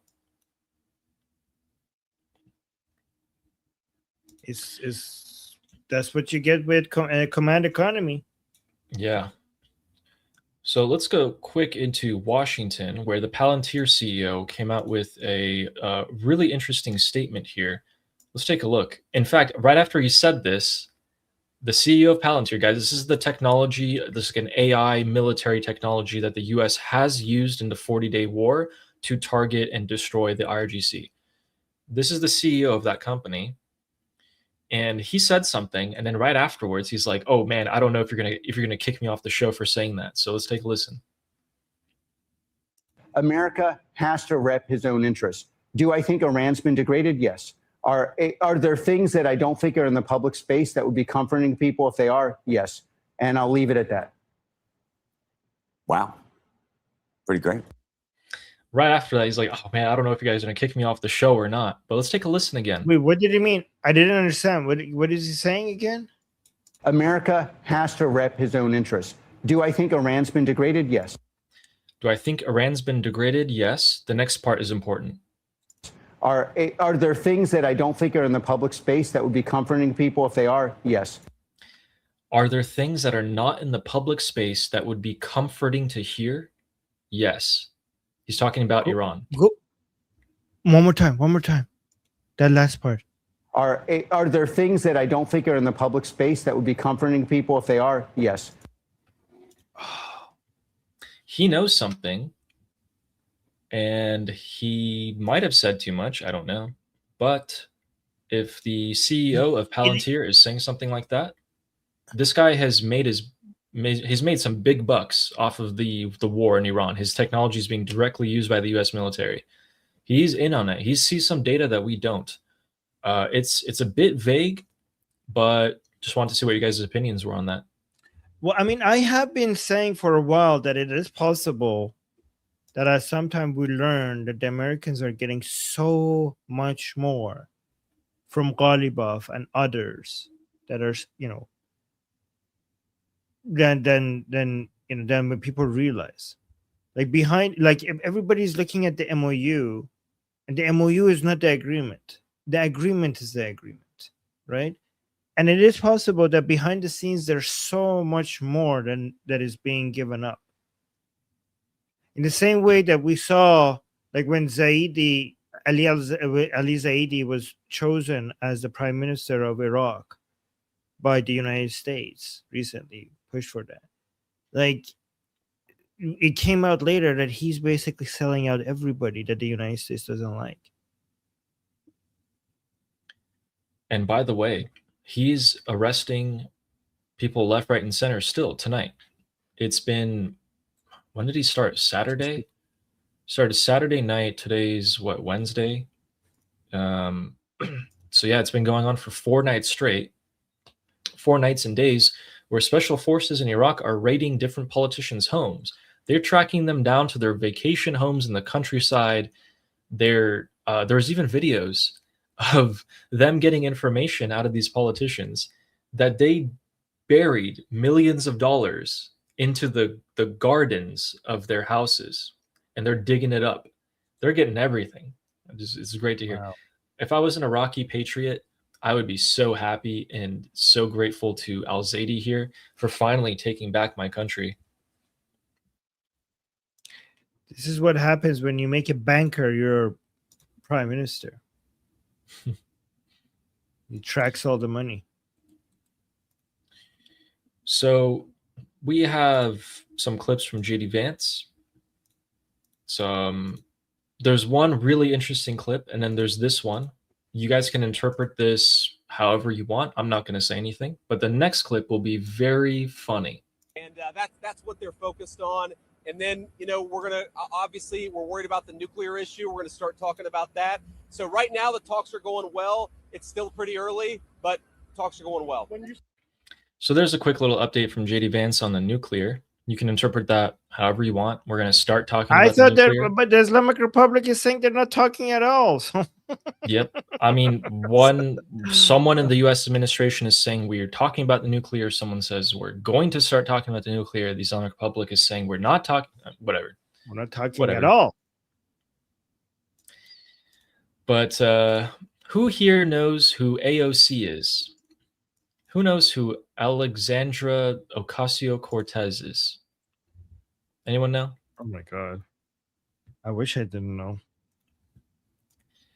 So if anyone doesn't know, she is a leftist politician in the United States of America who's currently in, is it the House or the Senate? She's in Congress for the United States. And she is what we do not want. If you guys watch this show, this is who you do not want to be in your government. Let's take a listen. This is more of a funny clip to just listen to. JD Vance just said in an interview that he thinks you are going to be the leading Democratic candidate for president in 2028. What's your response to that?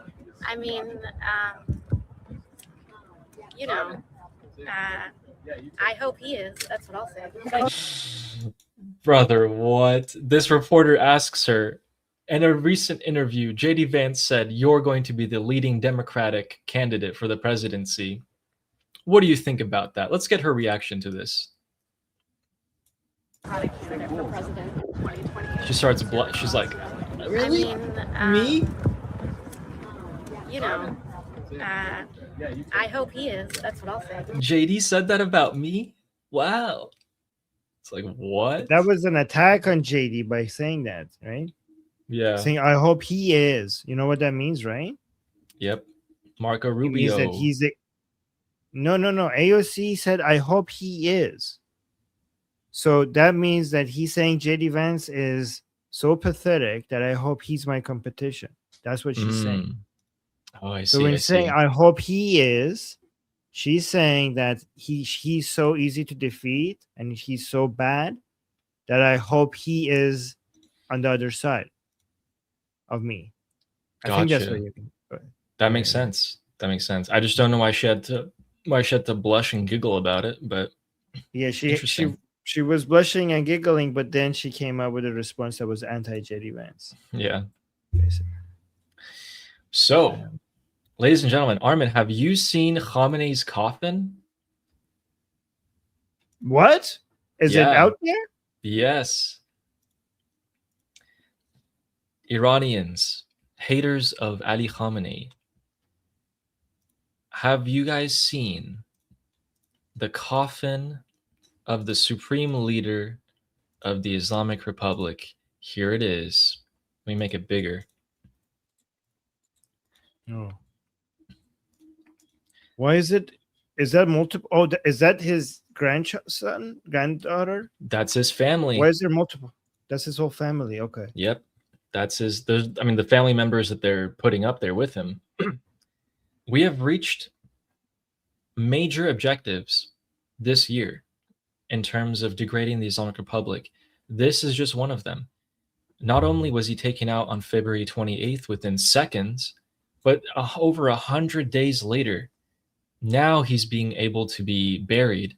And even then, his burial is going to be overshadowed by the fact that his own son, the next supreme leader, is probably not going to show up.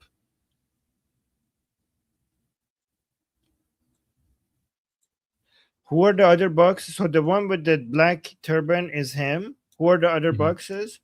I bet you the small one is the granddaughter, right? Yeah, it was like the granddaughter, his wife, and then one of his kids or something like that. And this is it. Actually, wait. Let me go back to this. So this is the area that it's going to take place in. They're going to put him in that little hangar arc thing. And yeah, there's a lot of room for thousands and thousands of people to show up. And they went ahead and put different murals of his life up there as well. But yeah, this is what it generally looks like. Him throughout the times, young, middle-aged, old. There's a whole stage. People are going to be speaking, the prayers, all that. And look, Armin, they got the containers ready to go to build him a pyramid if need be. I don't think so. They're going to make it a lot more elegant than before. That's just for the preparation. You want to make it full screen? Oh, yeah. Go back to...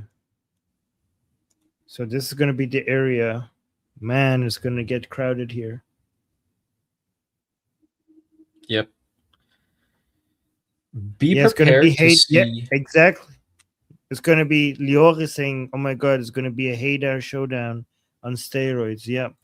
You could... Yeah, it's going to get crazy. It's going to be crazy, probably.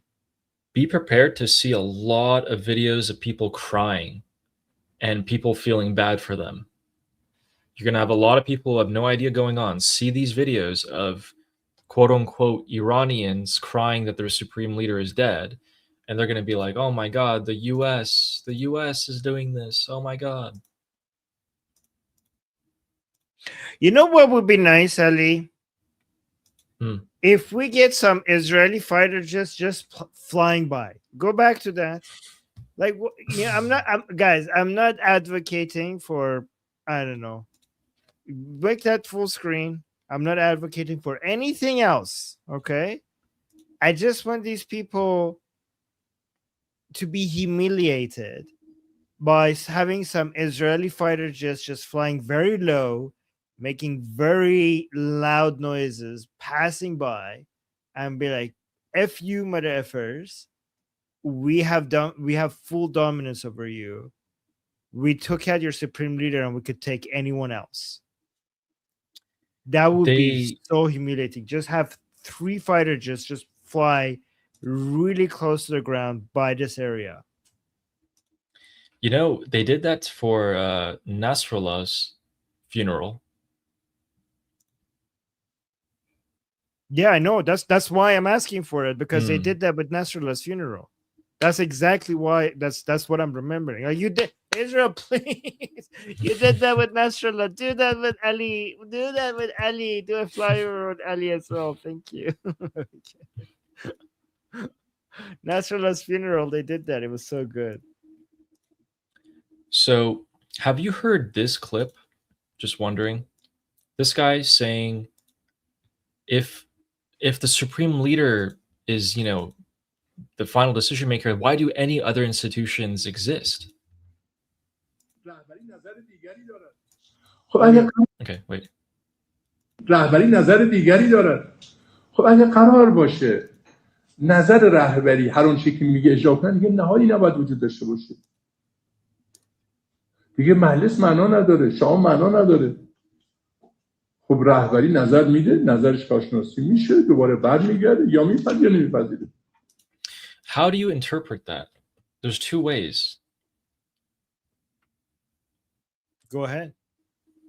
One is, so guys, this guy just said that if the supreme leader has a different opinion or has a opinion, then what are the other institutions? Why are they even existing? Why do we have a parliament?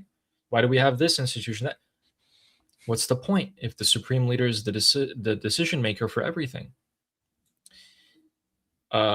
This comes, by the way, this comes like 2 days after we hear them talking about dissolving the IRGC and rebranding and this and that. So these are a continuation of rebranding sort of talks within the Islamic Republic, some sort of reforms. There's 2 ways. One is him saying, listen to the supreme leader. He's the only one. Like, in fact, that might be the direction we're going, where only the supreme leader, Ghalibaf type puppet exists. Or, no, we're going to reform and rebrand and be, you know, not just the supreme leader. There's other powerful institutions that should have just as much power or something like that. So that's the 2 ways that I'm roughly getting at. What do you think? Wait, what were the 2 ways? Quickly. One, that the supreme leadership is over with, and one is that no, we must double down on the supreme leadership. Oh no, this is definitely the first one. Well, I mean, he's not saying it directly. He's acting like he has always been this way.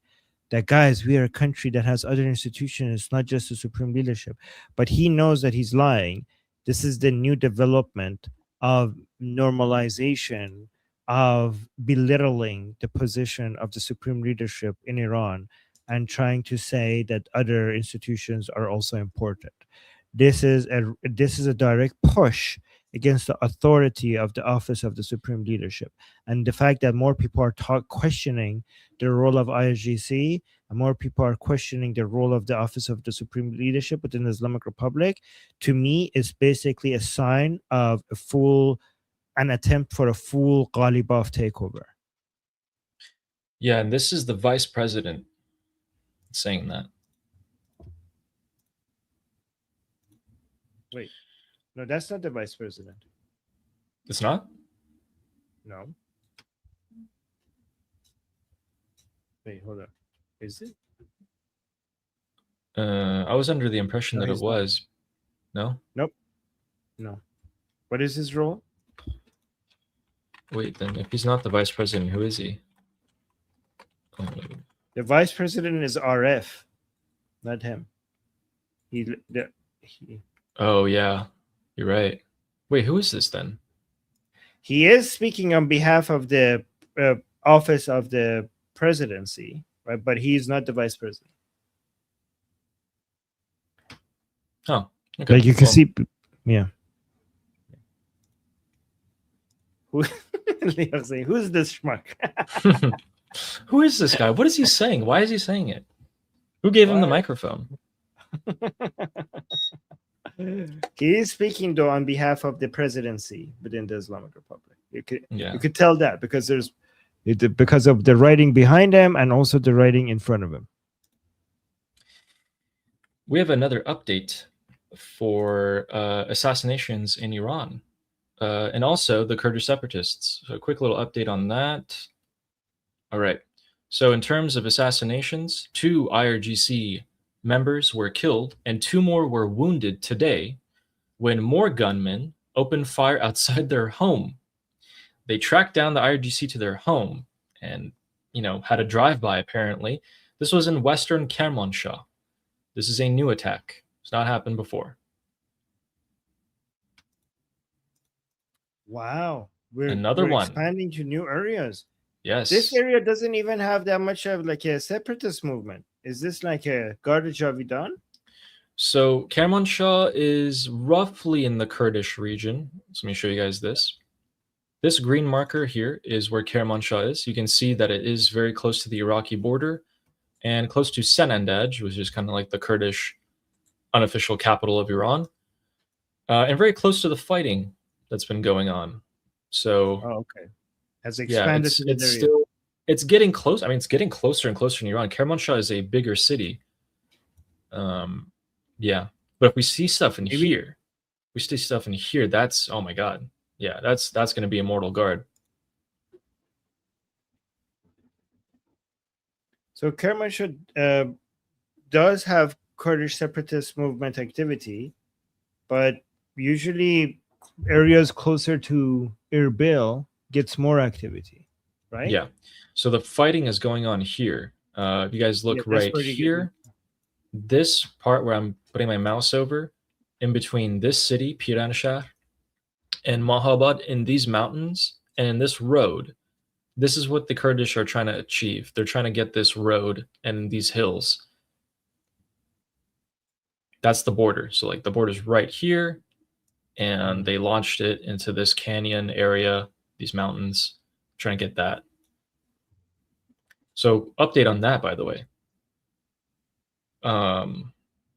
Yes, so the IRGC have now deployed armored personnel carriers about 2 hours ago to the area. This is picking up. Like this is getting, Ali, in a few days, maybe other mainstream media and other accounts are going to start talking about this. Yeah. If this keeps escalating. Yeah. I mean, it already has, like mortar fire, rockets, FPV drones, armored personnel carriers, deaths on both sides. I'm not sure why people aren't talking about it. By the way, guys, this is not good for the revolution because the Iranian people would not want to do an uprising if the separatists are being active because they don't want to be helping the separatists.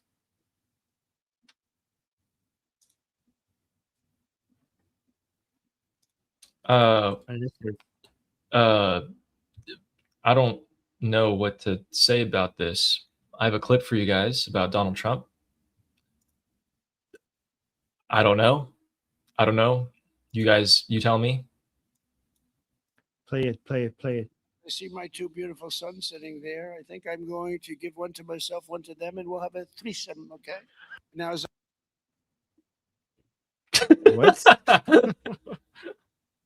What? Wait, let's hear that again. What'd you say? Is that real? 2 beautiful sons sitting there. I think I'm going to give one to myself, one to them, and we'll have a threesome, okay?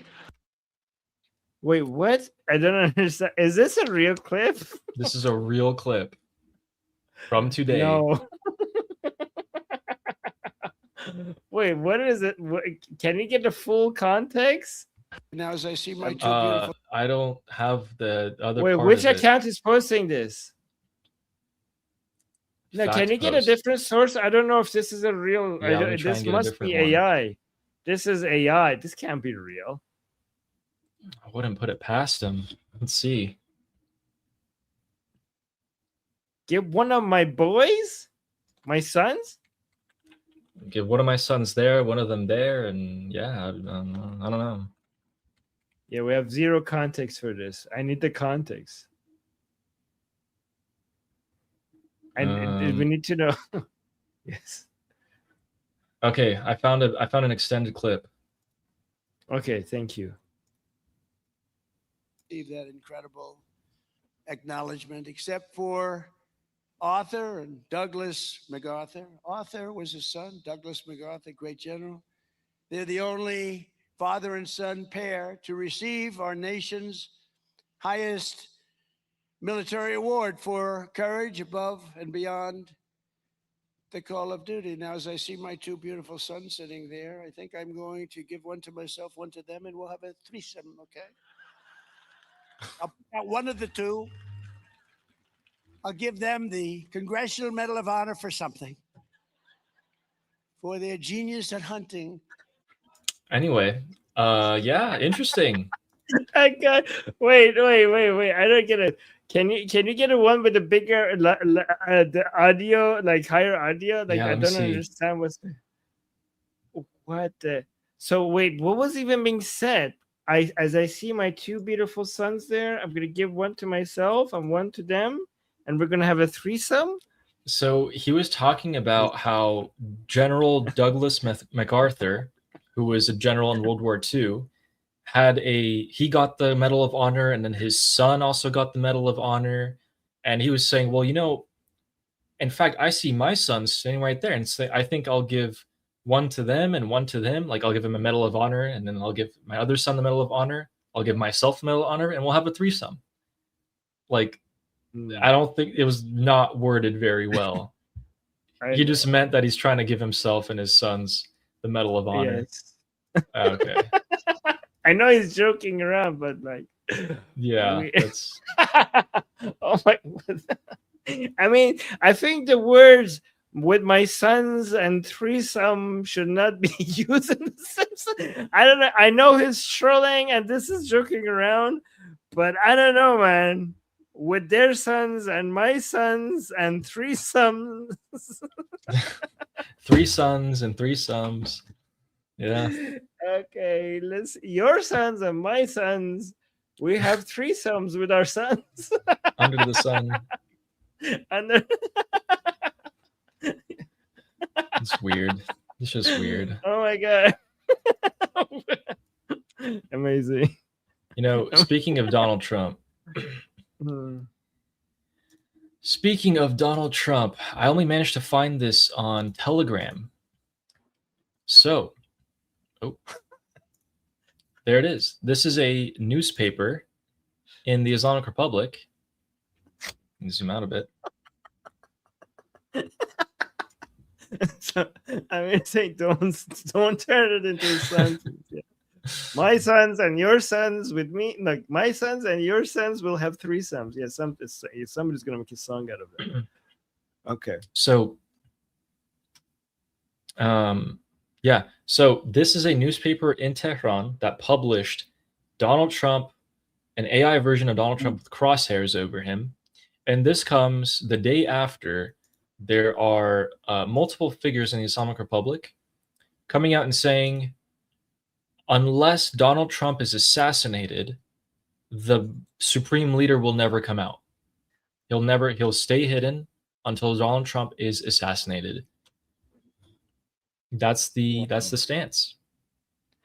Whew. So with that, somebody show that to Trump. Yeah, someone show that to him, please. JJ right again said, Mom always said, شاه مردم آدم کرد. هنوزم آدم نشدن. خیلی هاشون. نه. خب اکثرشون شدن. Yeah, so علی باید طرف مردم باشیم. اگه ملی گراییم باید از مردم کشورمون دفاع هستیم، ولی یه چند میلیونشون چند اقلیتشون. So JJ is saying, Mom always said that the Shah, the king, مردم آدم کرد. It translates into he made the people human beings. Like he he gave them education and understanding and brought them up to where they are in modern times. He matured. No, he matured. So JJ's mom told him that the Shah, Muhammad Reza Shah, the former king of Iran, matured, made the Iranian people grow up, become mature. That's what it means. Yeah. Yeah, true. He did. He absolutely did. I just, man, I feel so bad. I wish he stayed. But I understand. Thanks, JJ. He made them mature after we saw the results of what he did, a lot of it after he died. Yeah. People guys, now understood. People now understood. You're right. He was the type of guy who preferred other people to observe what he was doing rather than him coming out and telling you, I'm doing this and I'm doing that. He just wanted people to see for themselves over time. Ardik San saying, are you open for hosting guests? Example, Mansour Ashkar. Do you know who that is? Well, yeah, I think so. Yes. Hold on. Let me make sure. Oh, where is it? What am I typing? Okay, here. I have so many screens. I don't know which screen I'm typing on. I know. Oh, yep. Problem. I had him as a guest already. That's the person, Drews. He's, I had him on already. It was a great guest. Yeah. What kind of stuff does he talk about?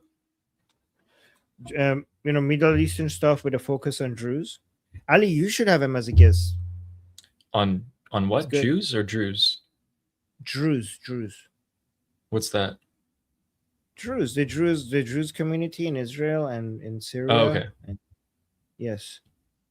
Gotcha. Okay. So, sounds good. Thanks, Ariksan. Druze, IDF. Yes, that's what he. Gotcha. Is especially the Druze population in Israel. So yeah, maybe do watch my show with him and then have him on Liberty Politics and your channel as a guest. Okay, sweet. And then we could do that with Guy as well. So I'll get a pretty broad understanding of what Israelis are up to. Thanks, Argisan. We'll look into it. And that Cuckoo guy, Cuckoo Sabzi, is saying, do you think the ceasefire limits Israel too? Or is this a good cop, bad cop scenario where the US gets breathing room and in Israel's hands are freed from Lebanon to focus on Iran? It's hard to say whether it's a good cop, bad cop scenario. We do like our theories, of course, but we also prefer to tell you what's happening, what's actually realistically happening, and that is that the US is working with Israel indirectly on dealing with Hezbollah. They can't openly deal with Hezbollah because the MOU, but what they're doing is they're providing Lebanon with information on how to get rid of the get rid of the Hezbollah funding. And they're also putting soldiers into Lebanon to make sure that both sides don't break the ceasefire, but we all know what that means, so it's hard to say. I think it'll become apparent soon. How much, Hezbollah is taking a pounding like few others can. I don't know how much longer they can persist at this rate. A few months, maybe? I think it's both. I think there are some United States and Israel have a lot of alignment, but the alignment is not perfect. And when the alignment is not perfect, when there's misalignment, there is some tension. Even though United States and Israel are the two states with the most alignment, no two states have complete alignment. And because there's not complete alignment, there will be some tension. However, the real tension can sometimes be exaggerated to use the good cop, bad cop strategy. And sometimes even the already amount of tension that disagreement that you do have is already good enough to use it as a good cop, bad cop. So if you're doing good cop, bad cop, it doesn't have to be fake. It could be based on real misalignment, and both of you would use your misalignment to play the good cop, bad cop strategy while it's real. or sometimes you exaggerate what is already there to, to try to fool your enemy. Yeah. Sorry, we can't predict the future for you. I wish I really could. Like, I really wish I could. This is not about predicting the future. This is about this is about a description of the past, right? Yeah, what has I'm just already saying happened. I wish I could. Yeah, but like I think the question is like, given what's happening right now, are we playing a good cop bad cop strategy? I do think United States limits Israel. I do think sometimes that hurts Israel, and I think sometimes long term it benefits Israel, right? And in some cases, because at the end of the day, United States has helped Israel more than limiting Israel, right? United States overall, so U.S. interest is important because you cannot expect unconditional support from United States without U.S. interest being taken into account, right? So the net benefit to Israel from United States is a huge plus. If sometimes you have to hold back because U.S. has its own interests that might not be aligned with Israeli interests, I know that's frustrating, and I know sometimes that's not fair to Israel. But at the end of the day, the United States is so much more. The net benefit of the United States to Israel far outweighs the limitations that sometimes Israel has to accept. Because why would you expect U.S. support with nothing in return to the United States? Yeah, I agree with that. I mean, to be fair, Israel just doing its thing is a huge benefit to the United States, because when Israel kills its own enemies, it also kills United States enemies, right? But again, at the same time, when you have such a powerful ally, you have to take its interest into calculation in the region, right? I know sometimes Israel gets pushed around a bit too much, and Israel does a good job at standing its ground especially when it comes to the safety and security of the Israeli citizens. But this is just a normal, some normal disagreements that you have between friends and families anyways, right? Sometimes. Yeah. Ups and downs always. Thanks, Kuku Guy. And we have Fleshy Interloper saying Slava Ukraini. Yeah, this is when you were showing the drone. Yes, absolutely. Oh, by the way, I didn't even say this. Night after night, Ukrainians launch dozens and dozens of drones, at this point almost with impunity, across Russia and strike different targets every night. You guys saw Moscow. I showed you videos of Moscow. It's on fire. It's happening everywhere.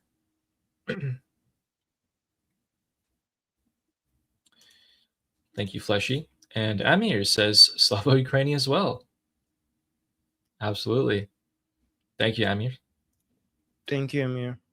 Fleshy also said Putin is arresting his own cronies.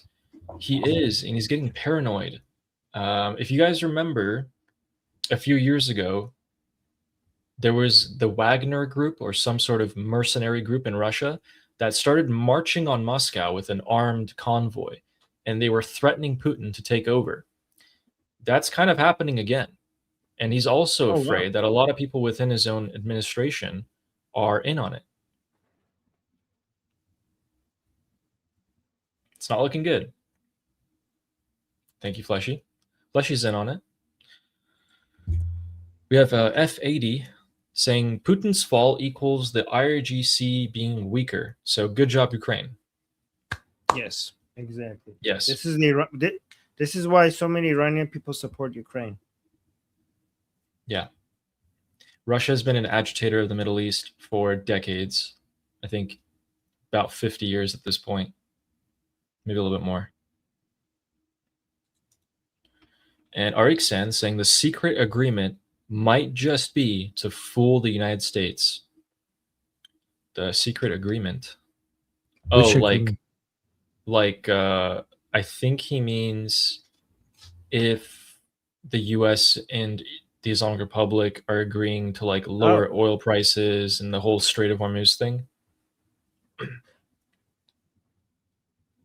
Oh, okay. So secret. Oh, you're saying if Ghalibaf behind the scene is having a different agreement than the MOU with the Americans to give everything up to the Americans, it might be just their way of fooling the US, right? Yeah, I mean, that's why we hope whatever's happening is based on real events happening, rather than promises, you know. And I hope whatever Ghalibaf is delivering to Americans. So, for example, if Ghalibaf, for example, gave away the place where Larijani is, so that the Israelis could kill Larijani, I mean, at the end of the day, that is something that can't be undone. You know, like, okay, if you're fooling us, please continue to fool us. Like, this is good, right? If Ghalibaf, by fooling the Americans, is getting to a point where people is normalizing questioning the position of the supreme, like normalizing the idea of questioning the position of the supreme leadership in the Islamic Republic, that has already been said. That's already now public out in the open. So that's a huge hit to the soft power of the supreme leadership. That cannot be undone. So if they're fooling the US, if it's based on, I hope the Americans are going forward working with Ghalibaf based on things that are actually delivered that cannot be undone.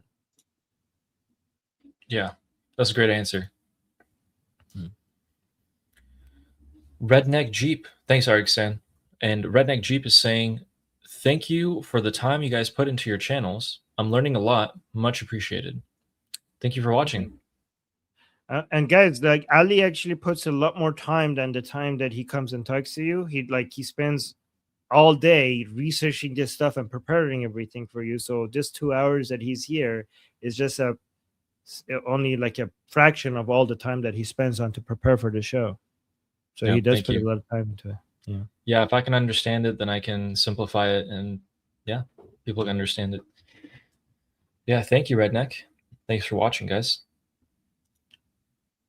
Then we have Dubby Step saying nothing specific on oil pumping capacity after the blockade. There is. Let me show you. If you're talking about the Islamic Republic, then yeah, we actually do have numbers on their oil pumping capacity. So I think it was 3 million barrels per day that they're exporting at the moment. 3.2. Here it is. So, Debbie Step, according to Saif Najad, who is the most credible source you can get in the Iranian opposition on terms of oil, after the blockade was lifted, so it's been a few weeks now, a couple of weeks, Tehran has exported 3.2 million barrels per day of oil and petroleum products through the sea, all to China. $4 billion worth.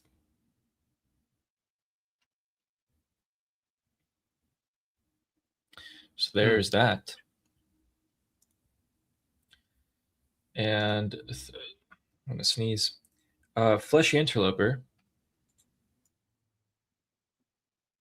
Bless you. Thank you. Saying IAF donation for flyby. Israeli Air Force donation for the flyby. Yeah, they should fly by. Maybe they'll drop like what should they drop? The next super chat has the best response to what they should drop. And then Fleshy gives our suggestion saying drop some corn dogs for the crowd. Yes. Oh my god, they should just rain like wheat and beans and all of that. I've been waiting to say that ever since I saw that super chat from Flesh Interloper. Imagine if Israeli planes go by and they just shower the crowd with wheat and corn as the ultimate humiliation for what they had to agree to in the MOU. Holy fucking shit. Oh my god, that would be. That's a better idea than dropping bacon, because if you drop bacon, you'll piss off all the other Muslims and all these like other people. But then if you drop all this barley and wheat, yes, a lot of people are they have no clue. But the people in on it, knowing that the Islamic Republic has to buy all this, all the people there, the humiliation, would be insane. Yeah, Perfect. Popcorn, drop popcorn on them. Yeah. Oh, popcorn is actually better because in Persian, popcorn is chosafi, which means elephant farts. So, guys, I don't know if you know, but in Persian, popcorn, popcorn is called elephant farts. To say popcorn, you say elephant farts. Right? I don't know why. Do you know why Iranians call popcorn I have no elephant idea. farts? Okay. It doesn't even look like it, so I don't know. Yeah. But yeah. Wow. So you have to just you basically shower them with popcorn or elephant farts. That is such a good idea because then the entire event is overshadowed completely. Yes. It would be the ultimate humiliation. They would All right, Fleshy, time to join the CIA. And Leroy here saying, Armin, to be fair, threesome means a group of 3 people as a unit. Yeah, I know. Just to be fair. But who uses it that way? Like, not their own. I mean, I know that's what yes, but I know that's what it means. But imagine casually if you and 2 of your buddies went like, "Hey guys, let's make a threesome." Like would like like they wouldn't be like, "Oh, okay, he means a group of 3 people." Like nobody like, "Oh, okay," like casually, "Hey guys, come guys, let's do a threesome." Like what? Yeah. Nobody, yeah. But it's funny. Like I'm not complaining, by the way. I'm not criticizing President. It's funny. I like it. it's kind of hilarious, especially with sons. Hey, bring your sons here. Let's make a threesome with your sons. Hey, what are you attacking me? It's just threesome. Just means a group of 3 people. Yeah, that was pretty bad. It's so bad that it's good. I'm enjoying it. He's the only one who can say stuff like that. Yeah, I know. Well, now everyone can. No, he's the first person that could say stuff like that. After him, then everyone can, right? So, for example, now we could I wouldn't be able to do this, but now we can. Praise be to Allah, right? That wasn't a thing that I could say and get away with it. But now we can. True. Yes. Someone in the chat was asking if we could explain the corn joke. The Islamic Republic. I thought you were saying explain threesome. How threesome? Someone. So the Islamic Republic has had their supreme leader, all these generals killed, thousands of Basiji, all this blah blah blah, right? Okay. And then now they have to spend their oil money and unfrozen assets to buy corn, soybeans, and wheat and barley from American farmers. So it's a massive humiliation. Now that their big funeral once in a century event is coming up, if you dropped popcorn, it completely overshadows all of the propaganda that they're trying to do. And it's just, it's a big humiliation to the regime supporters. It is been very humiliating to the regime supporters that the regime, instead of now moving forward for getting revenge for killing Ali Khamenei, their expectations was to go for maximum revenge for killing Ali Khamenei, something so much to get from the Americans and Israelis, take from them something so much bigger than what they have lost. And not only they're not doing it, they're sitting next to the murderers of the supreme leader, and they're signing an agreement with them, and they are based on that agreement, they're being allowed by the murderers of their supreme leader to sell their oil, and in return not get money, but corn, American corn, hay, and soy, enriching American farmers. So to them, this has been the greatest humiliation. This is worse than death. So imagine in the middle of all of this humiliation, they're in the middle of the funeral of the supreme leader that they killed. And then Israeli planes fly by to humiliate them, showing that they have still dominance over you, and then also shower them with corn. I think it should just be popcorn. Shower them with popcorn. Shower them with popcorn, because also, guys, like a lot of Iranians make memes making fun of the Islamic Republic with all of this corn stuff, and the word chasafil, which means elephant farts, keeps coming up because it makes it even more hilarious that they're giving up their supreme. They sold their supreme leader for some elephant farts, right? Yep. So let me actually show some memes maybe to you guys, so you guys can see. These are some memes that the Iranian making. Like, look, like these used to be missiles behind them to show the power of Ali Khamenei, but now Iranians are replacing that with corn. And then we had this picture, for example, of when Ali Khamenei's residence was blown up, and then when it was blown up and he was killed, it get turned into popcorn. There's that. Then there was this one, the supreme leader looking out his window and saying like they got like they gave him hope, and instead they got corn and wheat. And then there's this one with Mushtaba with popcorn. There was another good one. I can't. Oh, here, let me find. Okay, there's this one. The new supreme leader popcorn. Now with bonus Khamenei ballerina doll, so popcorn, limited edition, collect the whole Supreme collection. And yeah, so there's a lot. This is Ghalibaf sitting on the throne with all the popcorn.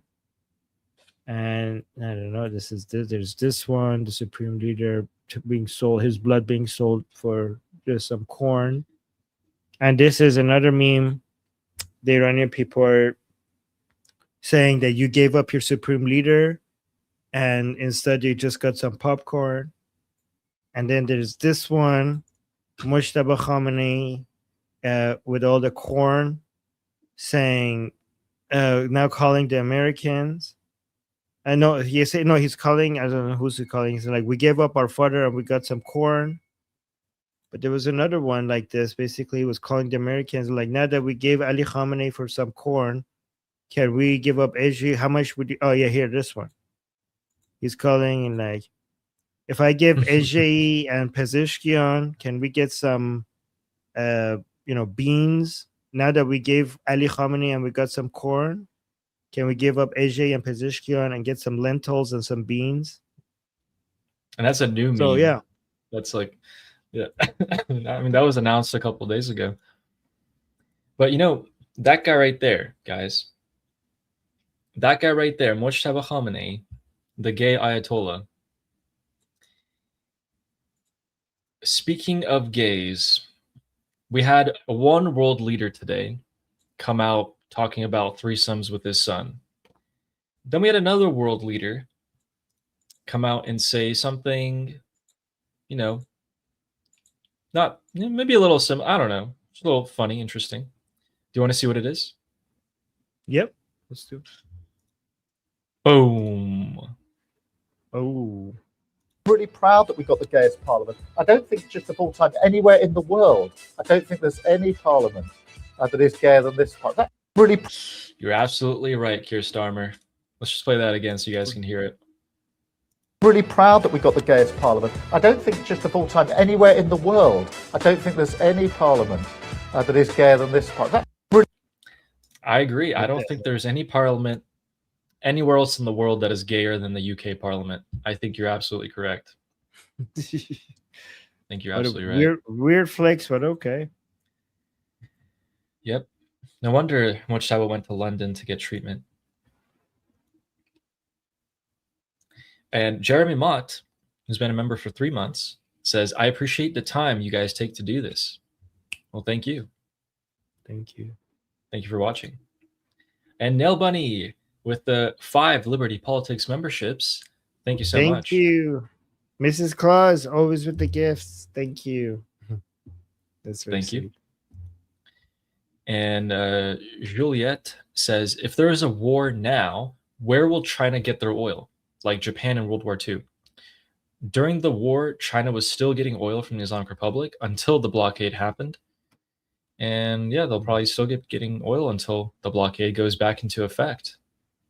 Yes, but when they weren't getting it, the war didn't stop the oil getting to China. The U.S. blockade did. When they weren't getting it, they cut down their demand for it by a lot because they're a communist country and they control a lot of things directly. And then the world releasing their oil reserves also helped. So thanks for that question, Juliet. And Leroy saying the original brand name of the popcorn brought to Iran was called Chesterfield, which sounds like Chosefil. Is that the origin? Oh, Chester. Like, are you sure? That is. Oh. That is so interesting. So that's why they call it elephant farts. So Chesterfield sounds like Chosefil. So Chos means like silent farts. Feel means elephant. I didn't know. I was like, oh, my childhood was like, what is this? What is it? What about popcorn makes you think of elephant farts? And now it makes sense. Chesterfield, Chosefil. If that's true, we gotta everyone spread the word. That is so cool. Yeah, like look, Iranians didn't know. Oh my god, it's like Fine starts saying, "Oh my god, I didn't know this. I've been asking my parents why since I was a kid. They never knew." That's so cool. If this is true, you guys know such deep Iranian lore at this point. Yeah. Too funny, yeah. Okay, Leroy, do you know like where you got that info from? I mean, like don't put a link.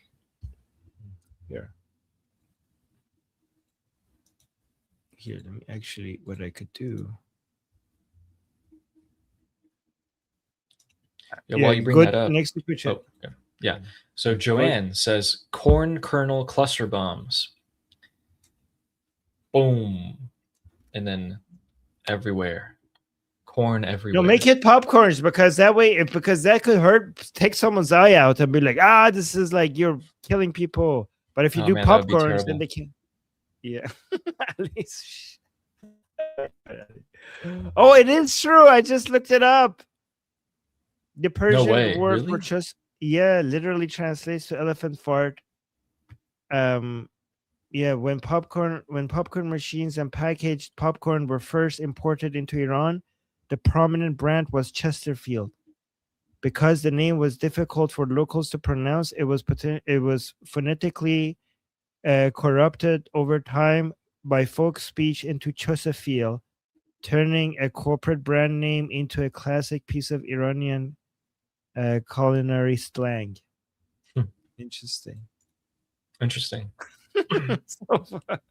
Oh my god, my entire childhood I didn't know, like my entire childhood was like, why? But why? That is interesting. Wow. I didn't know. I had no idea. Yeah. So cool.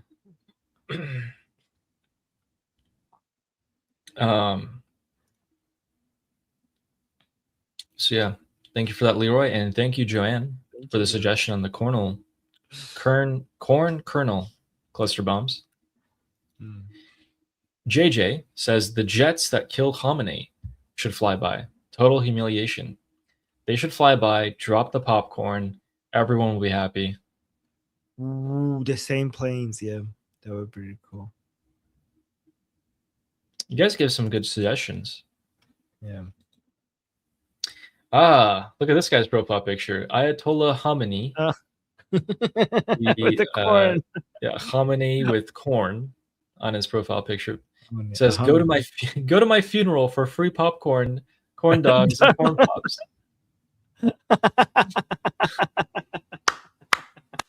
I like it. I love you guys. I love you guys. Who changed their username to that? I don't know, but I love it. I fucking love it. This is you guys are awesome. Thank you for that. Oh my god, guys, we should all get some corn, like some form of corn for 4th of July. Yeah, maybe I should have some ready for my live stream. Yeah. As a way to celebrate. And Feinstrass saying, I'm calling my parents first thing in the morning to let them know. I'm going to tell mine too.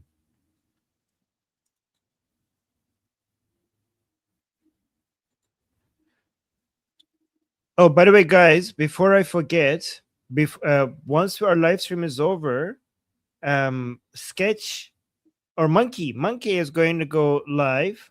Oh, and on his channel, and he's going to be talking about courage in the face of corruption, U.S. versus Maduro leftover despots. Okay, so I'll put the link to that in the chat. Go watch it. He's going to go live in a few minutes.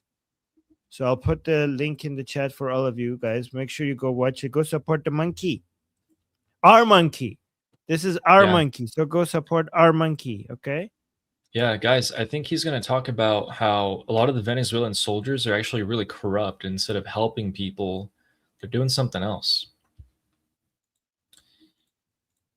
So, with that, that is everything that we had for today. Quick little update. The Houthis this week launched their biggest mobilization campaign ever. And today, as of, I think it was, 7 minutes ago because the official government is attacking the Houthis, right? Yes, so as of 7 minutes ago, the Houthis have launched an attack on 2 governorates in Yemen, and there are explosions ringing out right now. So, yeah. Interesting. So, yep, the Houthis. And then there's a bizarre, I'll confirm this tomorrow, but there's a bizarre claim that Prime Minister Benjamin Netanyahu claimed today that Iran had already obtained atomic bombs in a TV interview today, which is the first time that he said that Iran had nuclear weapons already. So I'm going to get some confirmation on that and get you guys tomorrow. But yeah, let's do that tomorrow. So anyway, so guys, we have a lot. Things are happening, and things are escalating. So we're gonna have a lot of updates for you guys tomorrow. So make sure you subscribe and hit the bell notification. Don't forget to do that. And yeah, we'll see you, because a lot of you are watching this live without subscribing. So make sure you subscribe, and when you subscribe, also make sure you hit the bell notification next to the subscribe button. It's important. Yes, please. And also do the same thing with the monkey. Okay, again, he's gonna go live once we finish this. So he's waiting for us to finish for him to start his live show. Yes. All right. He's getting started, so be patient with him. If he has technical difficulties, he's new to this, but he's improving every day, so that's good. Give him feedback. Okay. Yes. So guys, we're gonna go. Anything else you want to add, Ali, before we? Nope. We'll be here same time tomorrow as we are every day. Same time tomorrow. Okay. So, and Ali, you have your group discussion in our discussion? No, that's tomorrow. Tomorrow. Yeah. Okay. All right. Click the link on the description, scan that, join our group discussion, and you can talk to us. All right. Sounds good. Yeah, do that. All right, guys. Until then, Amazon Chai, Slava Ukraine, Cuba Libre, Long live America, Javid Shah, Hayande Hayande Iran. See you guys same time tomorrow.